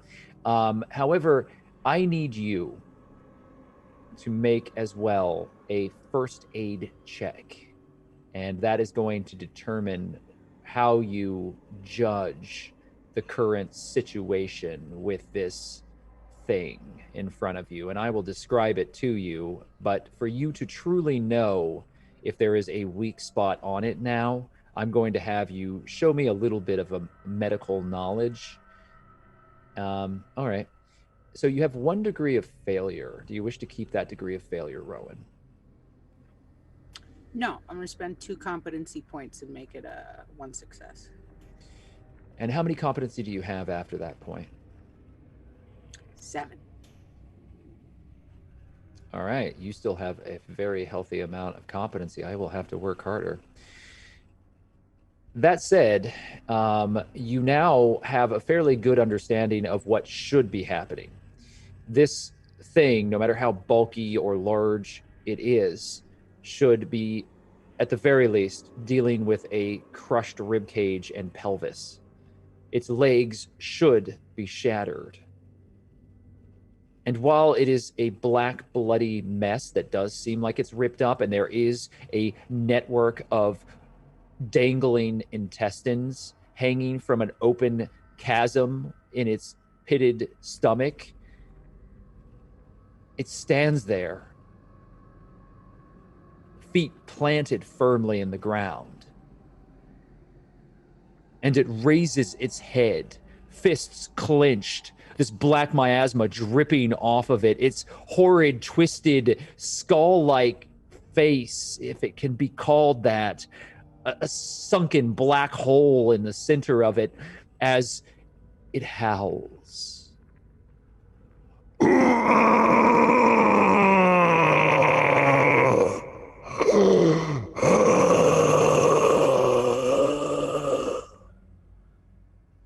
And it doesn't seem to be affected by the crushed bones. And it looks as if this gash is not slowing it down in the least.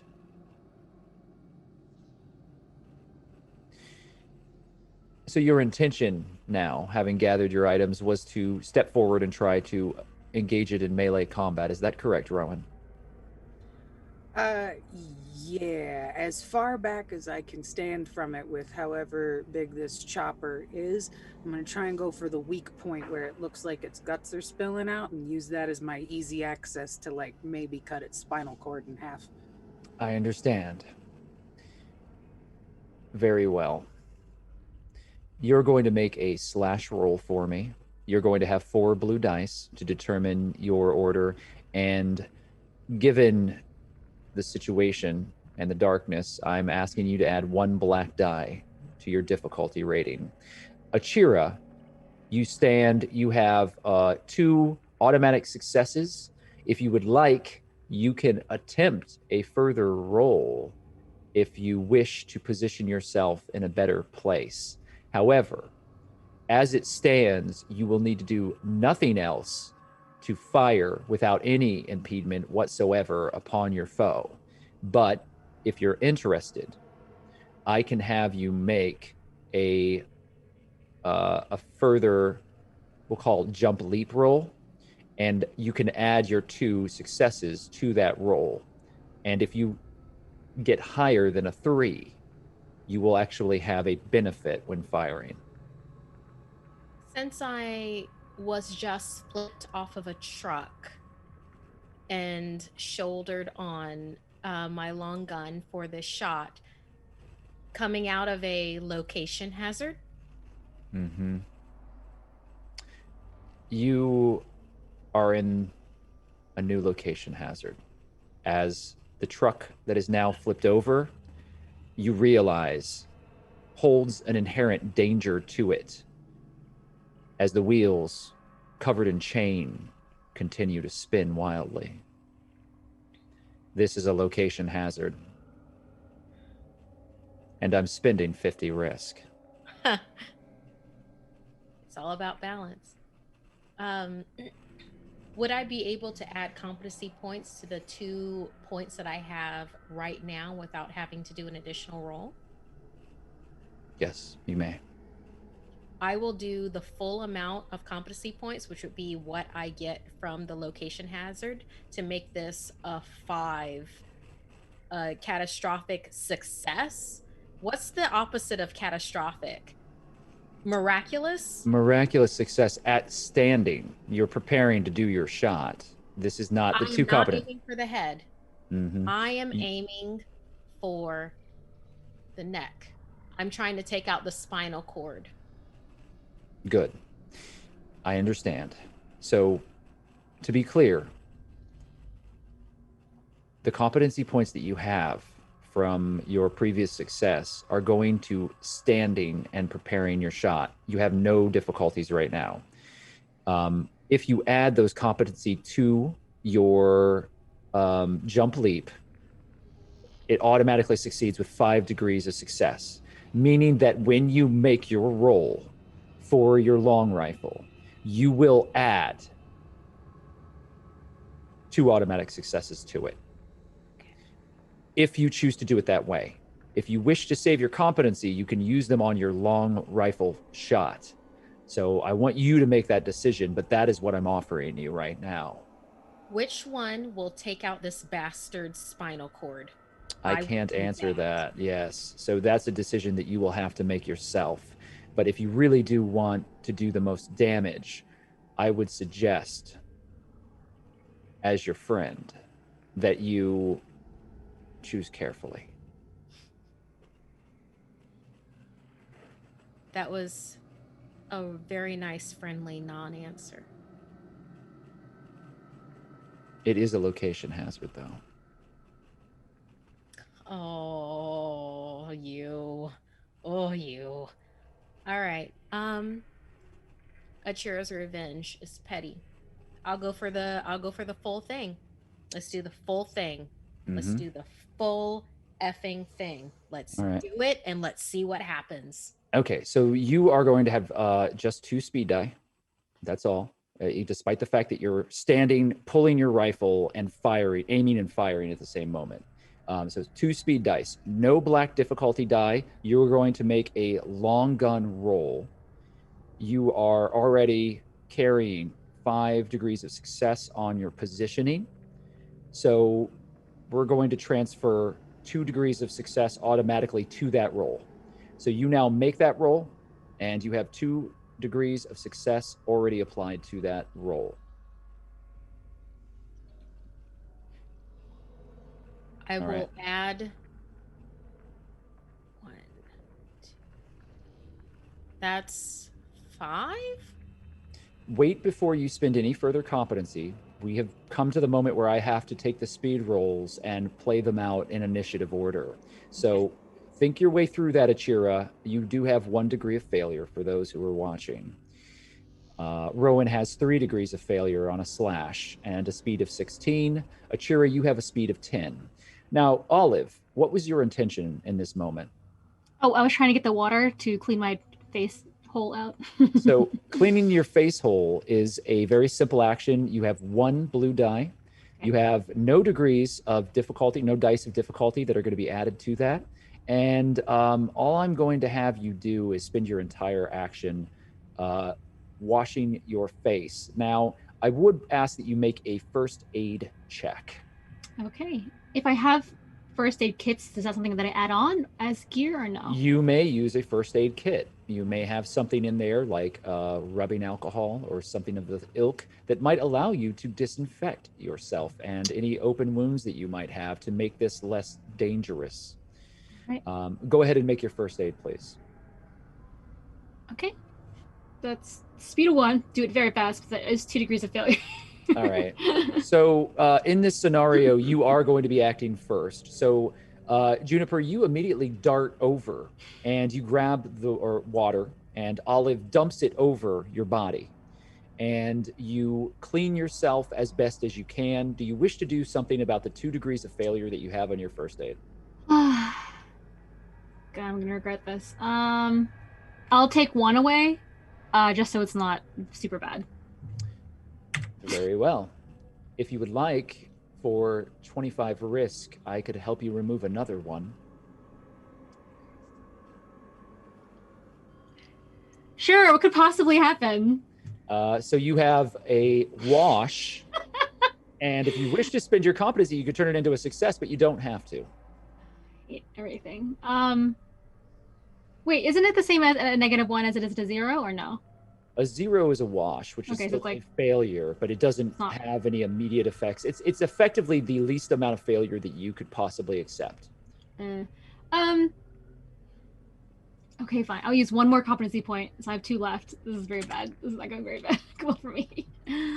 So you do manage to wash yourself. The bile is now completely removed from you, and you feel as if you have managed to get it off very quickly. You're not a doctor, you don't understand how this works, but you feel as if you have been very effective in what you tried to do this round, which is to clean this off of yourself so that it would not cause further infection.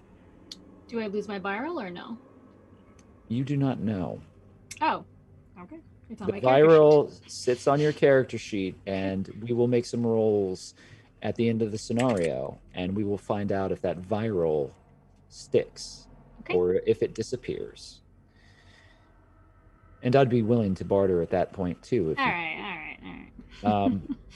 So with that, we know that Olive has succeeded. That's the first thing that happens. The second thing that happens,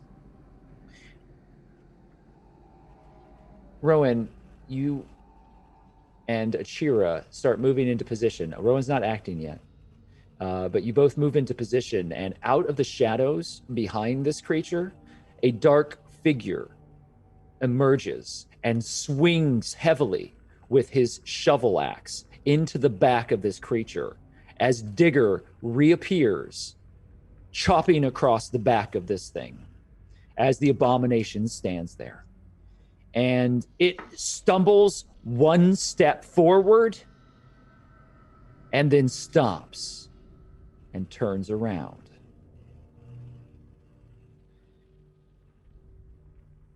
On a 10, Achira, you act.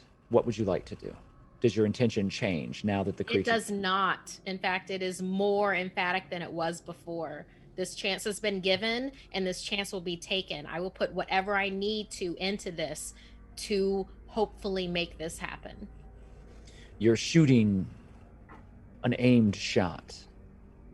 Is that correct? Yes, absolutely. You're spending all of your action as you stand there, focusing the shot and taking it and firing. And currently, you have a single degree of failure. Is that correct?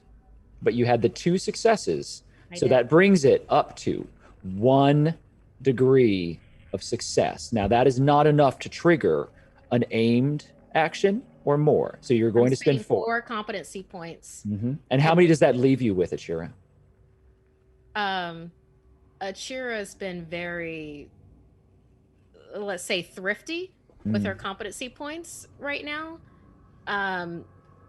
So she has 4 left after spinning these 4, and she's not aiming for the head anymore. She's literally taking this in at the neck. The goal here is either paralyzation or beheading. Understood.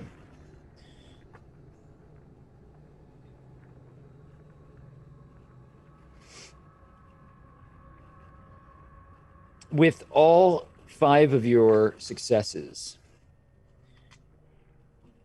you're choosing to try to inflict maximum damage, and you are triggering a number of abilities that you are going to enact on this.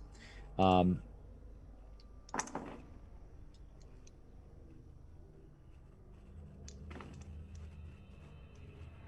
thank you, Digger, for this. Oh my God, Alex Ward. Your past actions made this possible. There is a reverberation in the air as your gun fires, and the flesh on the back of this thing, the neck is thick and massive, and as I've described it in the past, it feels like it's part of the chest, and it rises up to this lump of cancerous boils across the back, and the flesh on the back reverberates with your shot as a trickle of black blood works its way down its spine, and you can see blood just slowly start to squirt the moment after you pull the trigger, and you don't hear anything else, but you see Digger step backwards immediately as there's an explosion of flesh and bone that shoots out from the front of this thing. And it rains down in front of Digger in a cloud. It doesn't hit him though, right? He stepped back. Digger rolls at the last moment out of the way, but puts himself at a very, very awkward position. His back is turned to the thing now, and the gore falls in a spray in front of him. And this abomination wheels from the shot. This all happens in just a moment, Achira, as your gunshot reports through this momentary blip of silence, despite the wheels that continue to spin on this truck right next to you. It spins around, and you see what your damage has bought you, what your shot has done. Its entire face is gone. One eye is all that remains, and an enormous cavern on its chest and neck is now an open and horrid-looking wound as the bullet exploded outward once it pierced the surface of the back of the neck. There is no reason for this thing to continue to stand. And it stumbles, dropping to its knees. It no longer howls. It no longer bellows, as it has no lower jaw.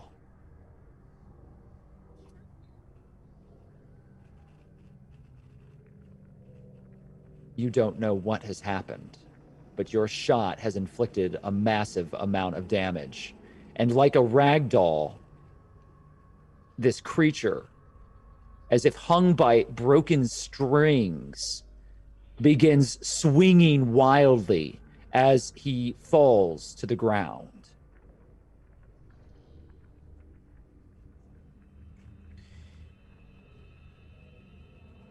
He does not drop. He is not, as you had hoped, paralyzed, but he has been deeply affected by this shot.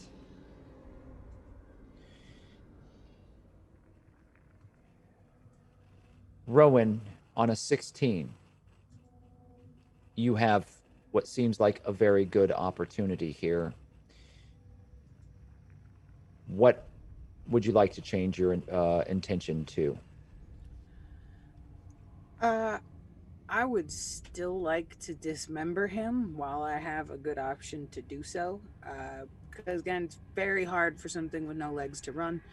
And I'm going to spend competency on that. I got 3 degrees of failure. Uh, since he seems like he's already down, I'm not going to raise it too high, but I'd like to spend 5 competency to get to at least 2 degrees of success. So with 5 competencies spent, Rowan, you do get to 2 degrees of success, which means you are going to strike. It isn't going to trigger any additional damage or abilities, but you wish to just damage this creature as it's on the ground. Oh yeah, I want to cut him up. I want to dismember him. If I have to spend more to actually succeed to dismember him, I will do so. This chopper, and tell me, where were you attempting to strike? Wherever it is that I can see, he looks like he's kind of almost cut all the way through, like a weak spot. You step forward, and with your chopper, you swing heavily into one of the arms that he's using to try to throw himself back up to his feet. Clearly, almost to you, it reminds you of a chicken that's been beheaded. And the final violent throes of its body as it runs without a head. And this, again, you see his arms flailing about, and you swing at one arm, hoping for it to buckle. And immediately, it strikes, and this slow leak of that black fluid emerges from this heavily muscled arm. It doesn't chop the arm off, and you hit bone, and your weapon is now stuck. However, its arm crumples, and it rolls onto its back.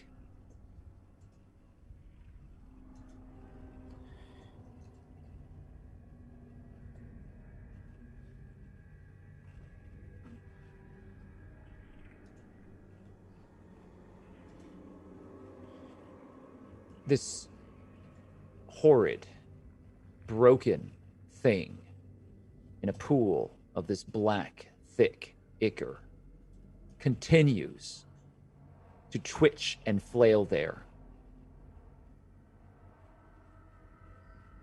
with one razor wire wrapped hand. Enormous. It bats at you, Rowan. And I'd like for you to make a dodge check, please.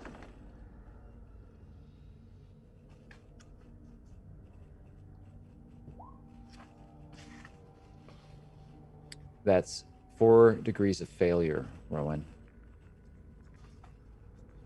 Oh, I would like to give you some risk and use my last 2 competency points to not get hit by that. At 25 apiece, you would give me 100 risk. Is that something that you want to do to get yourself to a wash? Even with the 2 competency points? With 3, that would be 75 risk. So you would need a success to take you over the mark. And you will spend both of your remaining competency points. And that will put you at a 2. Yeah. Mm-hmm. Okay.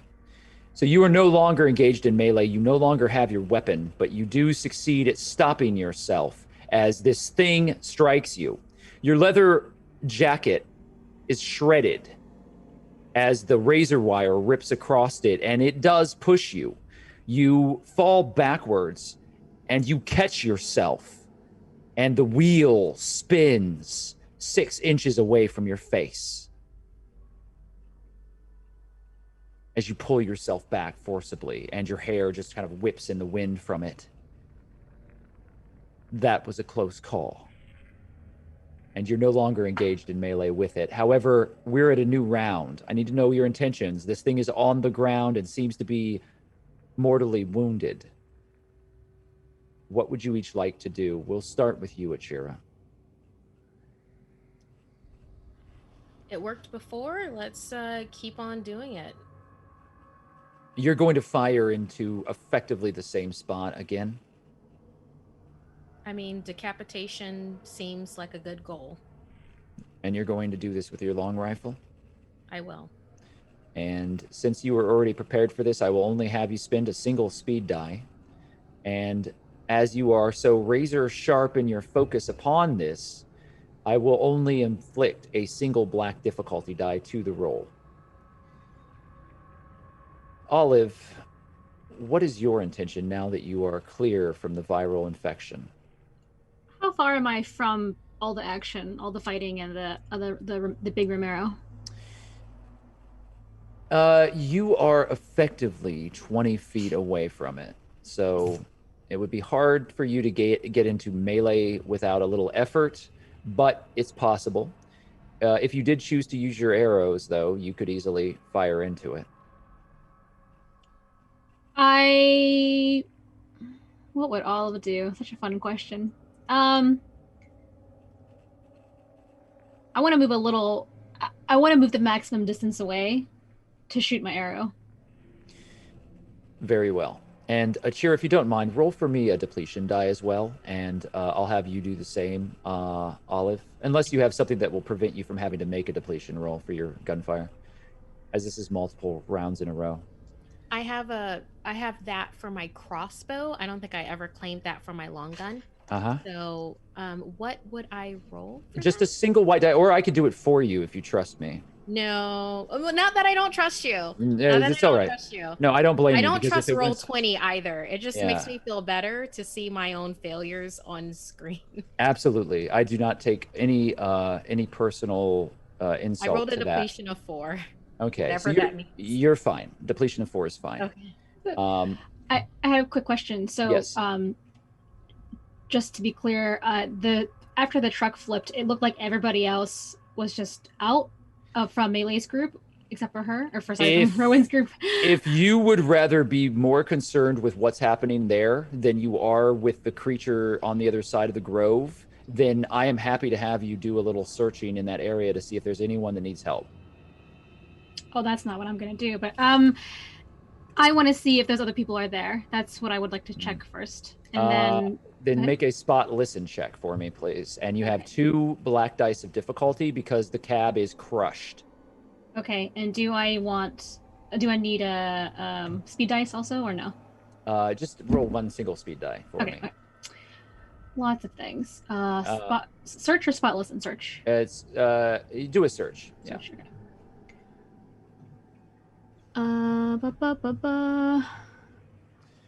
All right. So that's a degree of failure. Do you wish to do anything about it?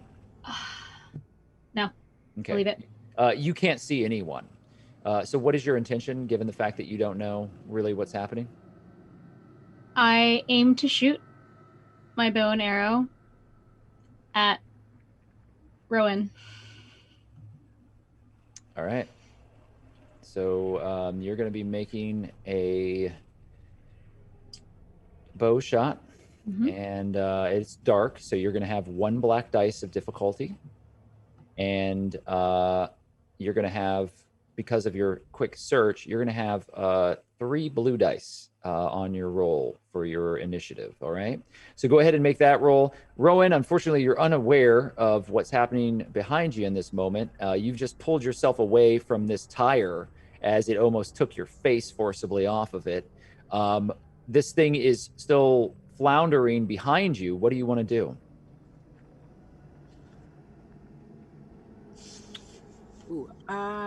I was going to I'm still like close enough to it, right? I'm close range to it. You are, well, you're not in melee any longer. You can move into close range with it and re-engage, but it had thrown you back, and when you dodged it, you prevented yourself from being thrown into the tire. But this thing is massively strong, even in this state, and it had pushed you probably about 10 feet away from it. I would like to throw a grenade into one of its gaping open wounds, if that is possible. It certainly is. So I will have you make a throw check, and I am going to add that single black die of difficulty due to the darkness and the chaos of the situation. And I'm going to have you make 2 speed dice that you're going to roll. So 2 blue dice to find out when that action is occurring. And so we'll come back to what your role is. Juniper. Olive, rather. I apologize. I know how this is going to play out. Achira, did you make your long gun roll? I did. I had 1 degree of failure, I believe. No, I had more than that. Yes, I think I found it degrees here. You have 3 degrees of failure. failure and a speed of 7. So That you're is going to be operating first as you step forward and you try to fire into this thing again. How many competency points do you have left at this point? I have enough for this not to be because I did not add in my location hazard ones before, and I also forgot that I had bought an additional tier and a skill at the beginning of the game. Is there a possibility, like in other games, there's a hold action until another character goes? Is there a possibility to hold action if I share a speed with another character for them to go, and then for me to go and put my competency points in to make that and to combine our actions together like Voltron, like a Voltron Absolutely. version? There are rules for that. I know what you're asking for, Markia. And unfortunately, you have to do that during your intention phase. And it has to be a collaborated effort at the very beginning. I still want to fire at this creature, but the only thing that would be different is that I would fire at a different target. As in, I would fire at a grenade as opposed to firing at the creature's neck or chest. Here's the unfortunate situation. You are firing before there's any inkling that there is a grenade in play. You have no idea that this is about to happen. We You have are, the same speed. if I'm not mistaken, Oh, I'm sorry. I'm looking at somebody different. yes, yeah, I'm completely out of pocket with it, and I totally went first. that's all right. So you have fired, and if you would like, I will at this moment sell you the removal of some of your degrees of failure if you wish to give me 25 risk per degree of failure removed. It is the only thing that I can say to make this situation better for you. But as with all things within this campaign, there is a price.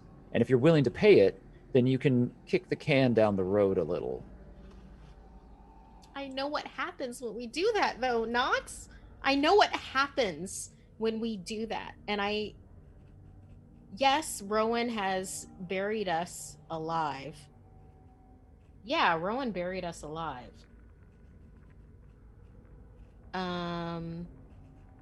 I mean,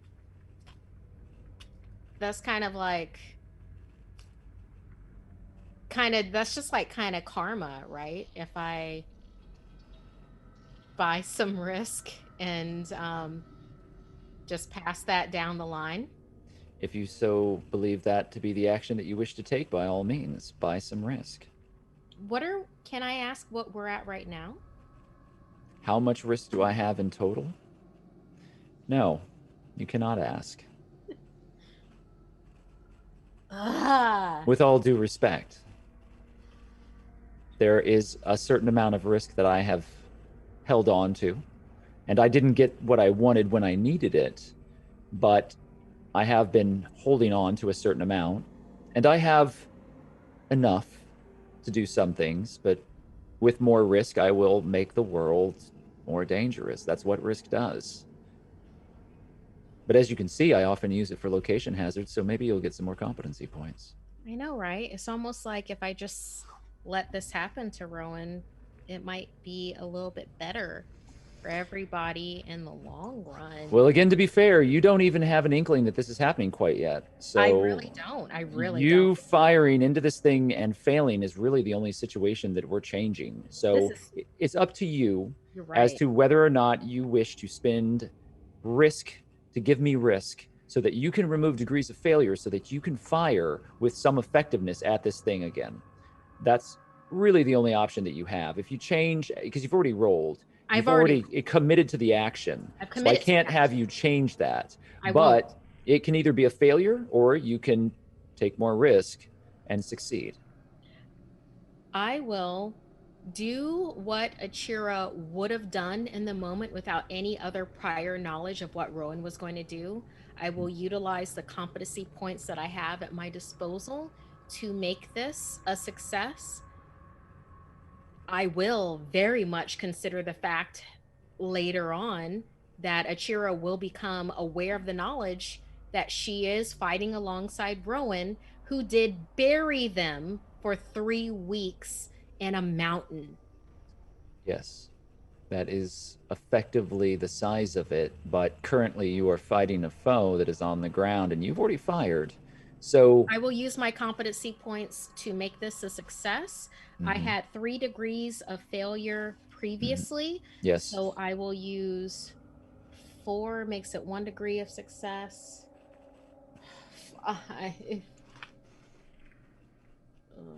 6. You're going to spend 6 competency points on this shot? Technically, rules is written. There are only so many competency points that I am supposed to allow you to spend in any one given 4? turn. Is 4 okay? I will accept it. I will accept it. 1 degree of success. Okay, so you have 1 degree of success. It's not an overwhelming shot. You do fire into it, and at this point, it's a contorted meat puppet. This thing has, it seems, lost control of its limbs, and it is struggling and gurgling. Black bile is pouring forth from this hole in its chest, and that is your action. As you fire another long rifle into it, you did take that slight step forward as you repositioned yourself and fired, and as you do, at the exact same moment, both Olive and Rowan act. I am correct in that both of your speeds are exactly the same. Yep. So the arrow flies as the grenade leaves Rowan's hand. And you succeed with 2 degrees of success on your shot. Do you wish to do anything else with that? I wait to see what happens. If you wish to improve your shot, this would be the time. Are you going to spend any competency to increase this? Michelle really doesn't want to, but you know what's going to happen. I used my last 2 competency points. So you have 4 degrees of success now. Rowan, you are throwing this grenade and you have 5 degrees of failure. That's a lot. But how many competency points do you currently have? 0. And so here is the deal that I will give you. You will be making a spot listen check. You will be doing so with 3 black dice of difficulty. And if you succeed, you will know that this arrow is coming. If you fail, you will not know, and you will not get to make a dodge check. 1 success. You know that the arrow is coming. And so now we get to mitigate exactly how this failure happens. You have catastrophically failed with this grenade. The grenade is not going where it's supposed to go. Here are your options. You can take an arrow and redirect this grenade where you want. You can dodge and let me decide where the grenade goes.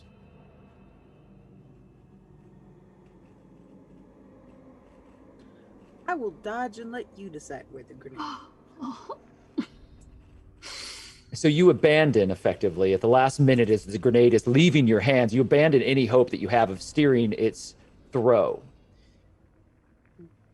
And you see the arrow out of the corner of your eye. You see that bow, and you realize that she's not aiming at this Romero. She's aiming at you. And you curse yourself for not seeing it coming, but it's not too late. Make a dodge roll. Straight.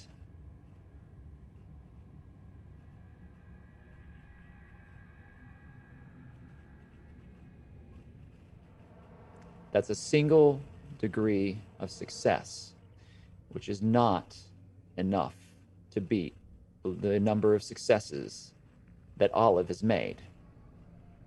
However, it is going to reduce the number of successes that Olive has made, meaning you had raised this, I believe, to 4. Is that correct, Olive? Yes. It is brought down to 3 degrees of success, meaning that there is going to be no special trigger for that hit. It is not going to be a critical strike. In some ways, you've mitigated some of the damage that had been inflicted upon you in the split moment that you begin to move out of the way. Sadly, I can make no bargains with you based on the tenets of how I have sold the removal of negative degrees of success or degrees of failure. I cannot give you degrees of success. So this, without competency points, is how it is going to play out, and you have none.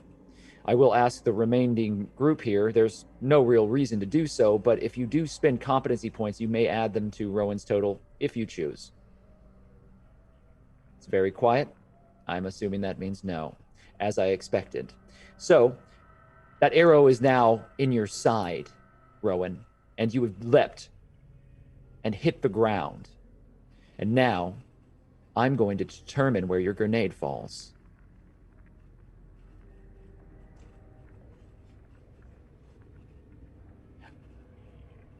Olive, I'd like for you to pick a number between 1 and 6. 2. Achira, I'd like for you to pick a number between 1 and 6 that isn't 2. 5. Rowan, pick a number that is not 5 or 2 between 6. 1. Very well.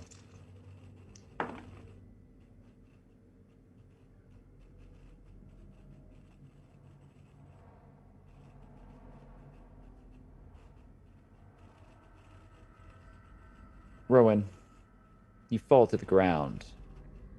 You feel the shaft of wood in your side.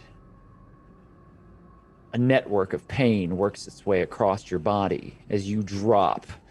The spinning of the wheels and the engine continue.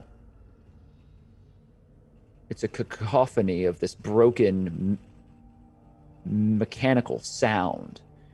And you can tell that whatever's happening with the truck, that it's not doing well. It's starting to sputter, and the whole area is filled with this thick smoke as it lingers on the ground, and you're huffing these fumes as you hit with this horrid amount of pain, and you feel the arrow work its way deeper inside of you as you hit the ground, and you audibly gasp as a small amount of blood coughs forth from your mouth. You take a 4, a 3, and a 1 on your damage track. What is your threshold? Ooh, let's see. It's below damage threshold. So yeah, the threshold is damage threshold. It's right next to your vitality track, next to injuries. I believe that's an 8. So you have a flesh wound that has not turned into a full injury as you drop to the ground. That, however, doesn't help the fact that the grenade is falling back down towards you.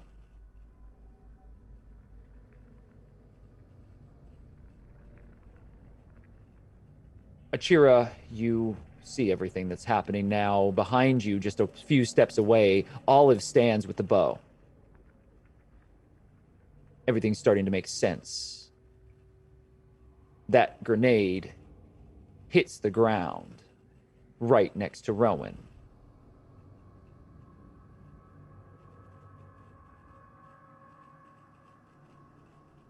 Is there a question in there?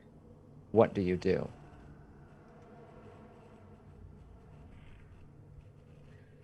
Since Achira has spent time with the military doing their bidding, because she didn't know better at the time, does she know how much time she would have to be able to, if she wanted to, interact with this grenade safely?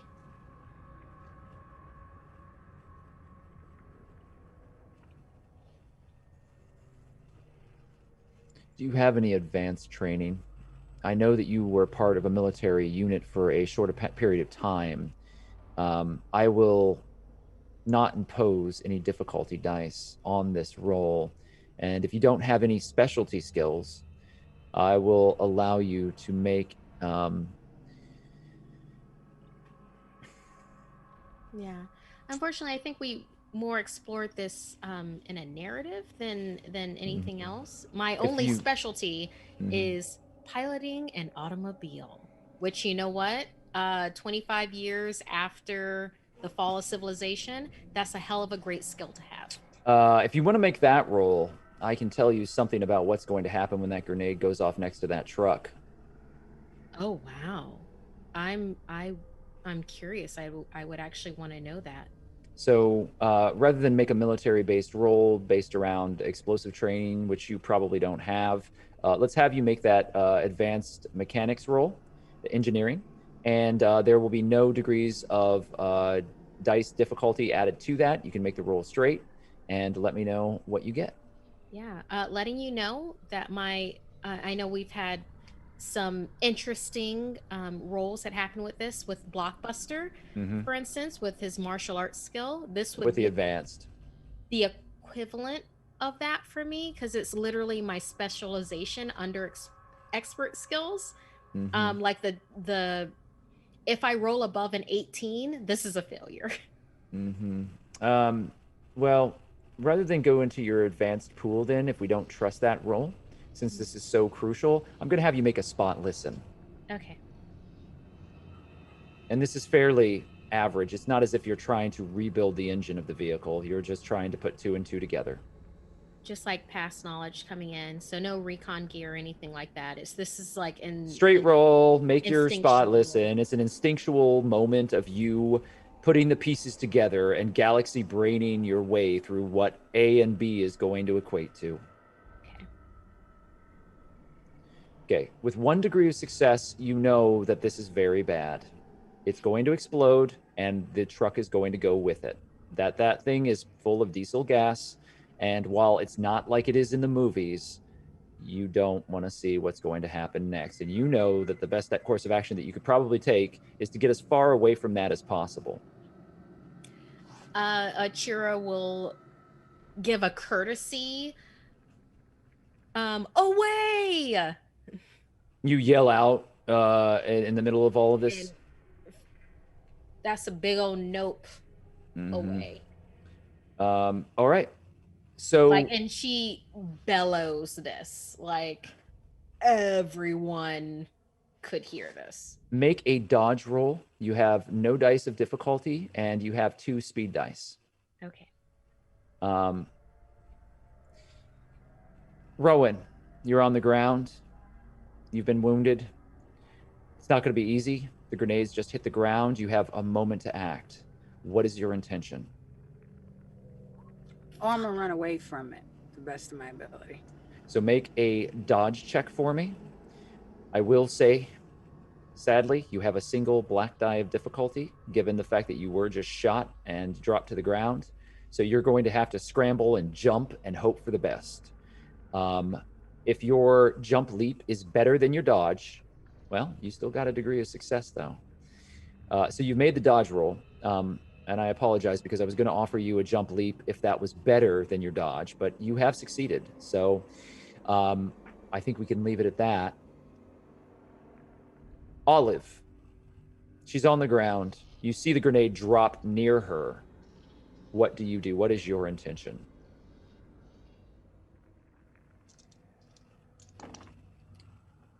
I know how grenades work, generally speaking. I stay where I am, which is outside of where the grenade would be sending damage, or no? Do I need to pick back up? No, you don't know. You know about grenades. You know that they cause explosions, but by no means are you an explosives expert. I will say that you feel like you're far enough away that you're probably okay. It's dangerous, but it is a choice. You don't need to leap out of the way. You're far enough back. Okay. But Understood. as I said, if you don't move, if you want to stand and just like wait to fire or do something else, you will be putting yourself at risk. I want to move a little farther away from the Romero and the grenade. All this bad stuff is here, so I'm gonna move away from it. I want to keep an eye line on Rowan, but I am going to basically knock another arrow and see if I can hit her from a little farther away. That would keep me safer. All right. So I need you to... Oh, go ahead. I'd also ask you to check your DMs and checks. I have something to ask you privately. Oh, okay. Okay. Sorry. I apologize. No, that's fine. That's really So let's go through. Okay. I'm checking our chat right now to make sure that I'm not missing something super important.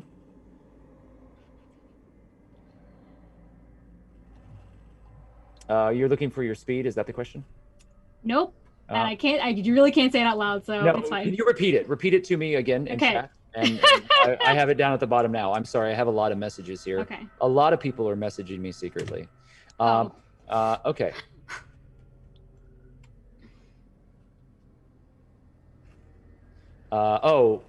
Yeah, you can say something like that. The yes is an answer. So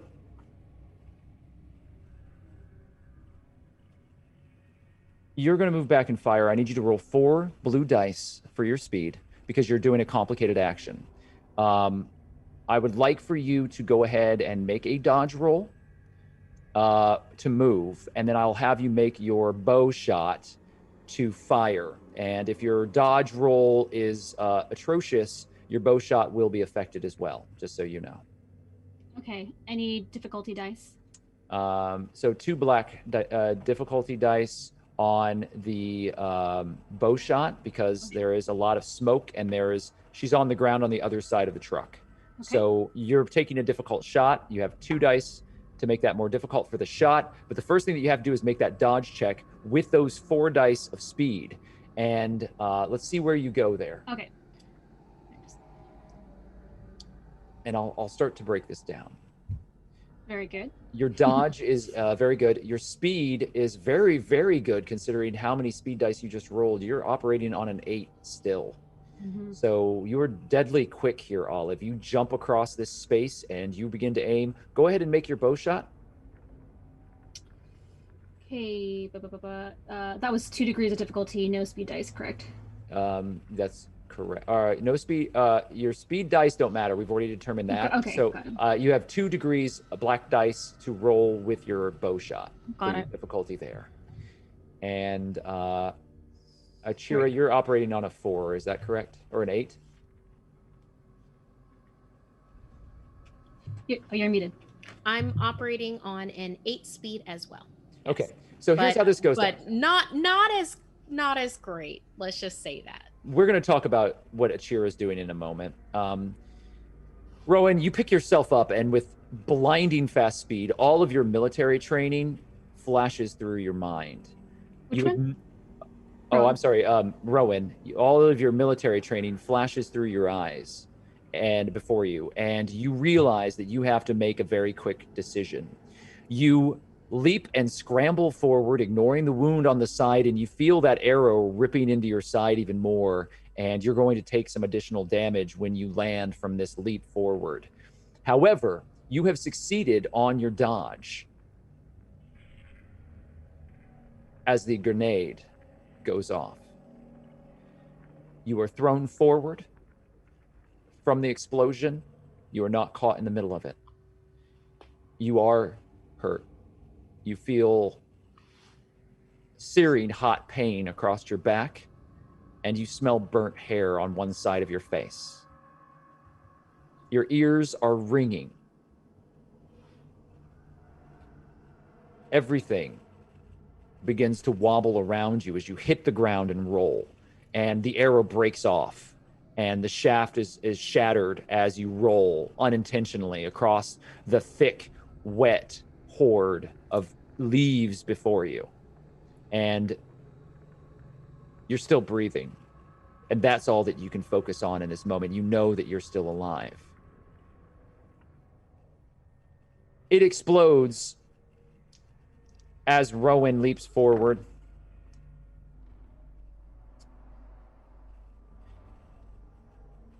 Rowan, you take a 4, a 5, a 3, a 4, a 2, and a 1 on your damage tracks. You'll need to move things over based on your damage threshold. So you need to have below 8. So you put those together into wounds, and then those wounds become aggravated. I don't want you to be worried about this process. I can help do that for you. I can tell you some numbers here in a second. But I can tell you right now that while you are not dead, you are wounded. And that this is going to be an injury, and it is a burn injury. And so you feel this. This isn't superficial like that first shot. And you're temporarily deafened, and all of your dice are going to be heavily affected while you're trying to catch your bearings. You've been in these situations before, but as a moment of celebration, you do know one thing: you are still alive as you hit the ground. Now, when that grenade goes off, so does the truck.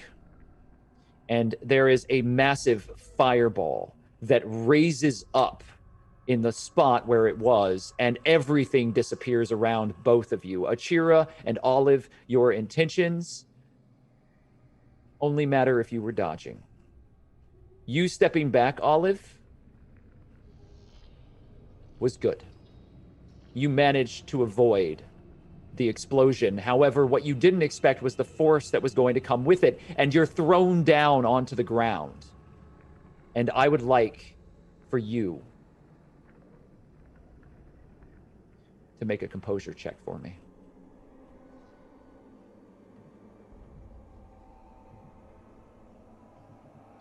And while you're making that composure check, straight, no black dice or anything of that nature, just the straight roll. As I believe you're out of competency anyway, is that correct? That's right. All right. You have 1 degree of success on your competency, and Olive is still in control. But you do drop to the ground, and your arrow flies high, and it hits the tree across the way. You can't see much of anything other than this blaze of fire. Achira, let's talk about your failures. You have, I believe, 3 degrees of failure or 4. And how many competency do you have remaining, Achira? 4. I've taken so much risk. Do you wish to give me more?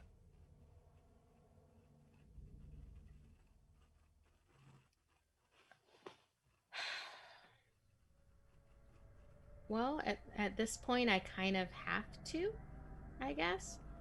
I think we always knew that it would come to this point. You know, all of us and Nox and the devils that sit on his shoulders. So yeah, I will use my competency points to make this a wash, and I will sell you one to make it a success. So I will take Dodge. 25 risk. You have bought a single dodging out of the way Mhm. of a grenade, which has now been introduced to the field. Mhm. Could we not collectively decide that a grenade equals a location hazard? I appreciate the energy that you bring to this campaign, but I would be remiss if I allowed you to milk this truck for a second, location hazard. That is not going to happen, my friend. It's not the truck's fault, but I totally understand. It's true. But the truck is what is really exploding here. The grenade is the match on the pool of gas that has caused this fireball. So what has happened is effectively you have been thrown back. You hit the ground. You do not harm yourself in doing so, but you are thrown across this grove from the explosion. And I don't want to misrepresent the situation. All of you are affected by the blast. You have a ringing in your ears. You are temporarily blinded. Most of you are thrown to the ground completely as the grove explodes into a fireball. But miraculously, all three of you live.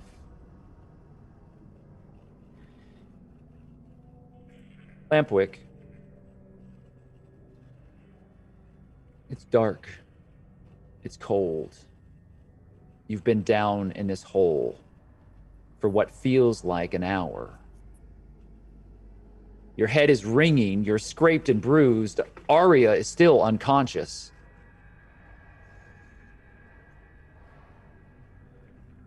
You're not certain how deep this hole is. You're guessing, but it's at least 15 feet, probably more. It's a very large hole. You don't know if it's natural or if it was made, but the earth and the ground is very rough. There are stones under the side of it and a small pool of water. It feels like a wide well, but you're not sure. Certainly a well wouldn't just be sitting out here in the middle of nowhere. Regardless of how it got here, this hole could be your grave if you're not careful. So I have to ask you, what is your intention? Well, I would have, at least at some point up until now, I would have taken a look around. I think it's probably fair to say that we're not the first people to fall in this pit. I want to see if I can find any remnants of anything that others may have left behind, or evidence of things that people have done to maybe help themselves. It is pitch black. It's very dark. You can barely see Arya's outline from the very faint moonlight that you're catching from the bottom of this hole. Everything's so dark, in fact, that you feel like there are spots in front of you, and you're almost hallucinating shapes in front of you. And you're reaching out, and I need you to make a search check with 3 black dice of difficulty added to it. Okay.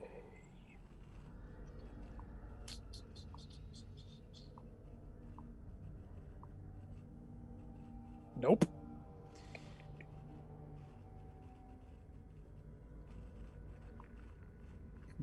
You don't find anything at all. You can't feel anything other than wet dirt. That's 5 degrees of failure. In fact, as you are searching around, do you wish to do anything with your competency to mitigate some of the failure here as you're searching? 1 competency point left, and that's not going to do me any good here. So I'm going to let myself not find anything. You've lost your gun. Got it. In the fall, you realize that your gun is no longer on you, and you don't know where it is.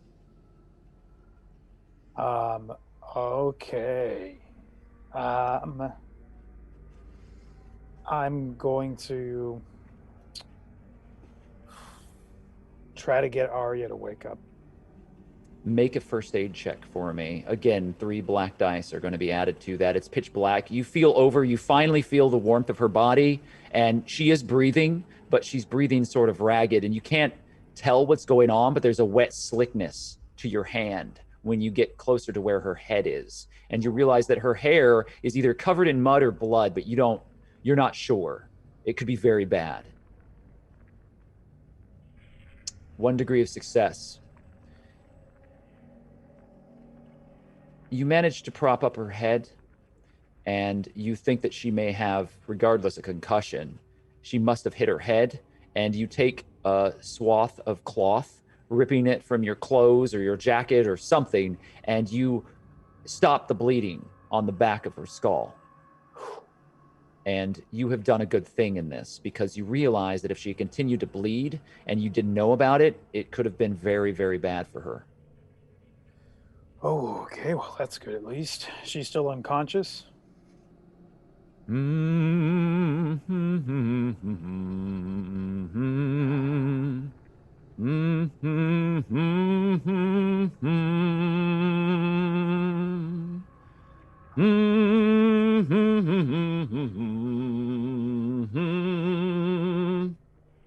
going to lay down and pretend that I'm knocked out. There's a figure standing, looking down. You can see the silhouette. It's a man, sturdy of build. You can't see his expression or his face. There is special providence in the fall of a sparrow. And that is where we're going to end our session tonight. Thank you for joining us.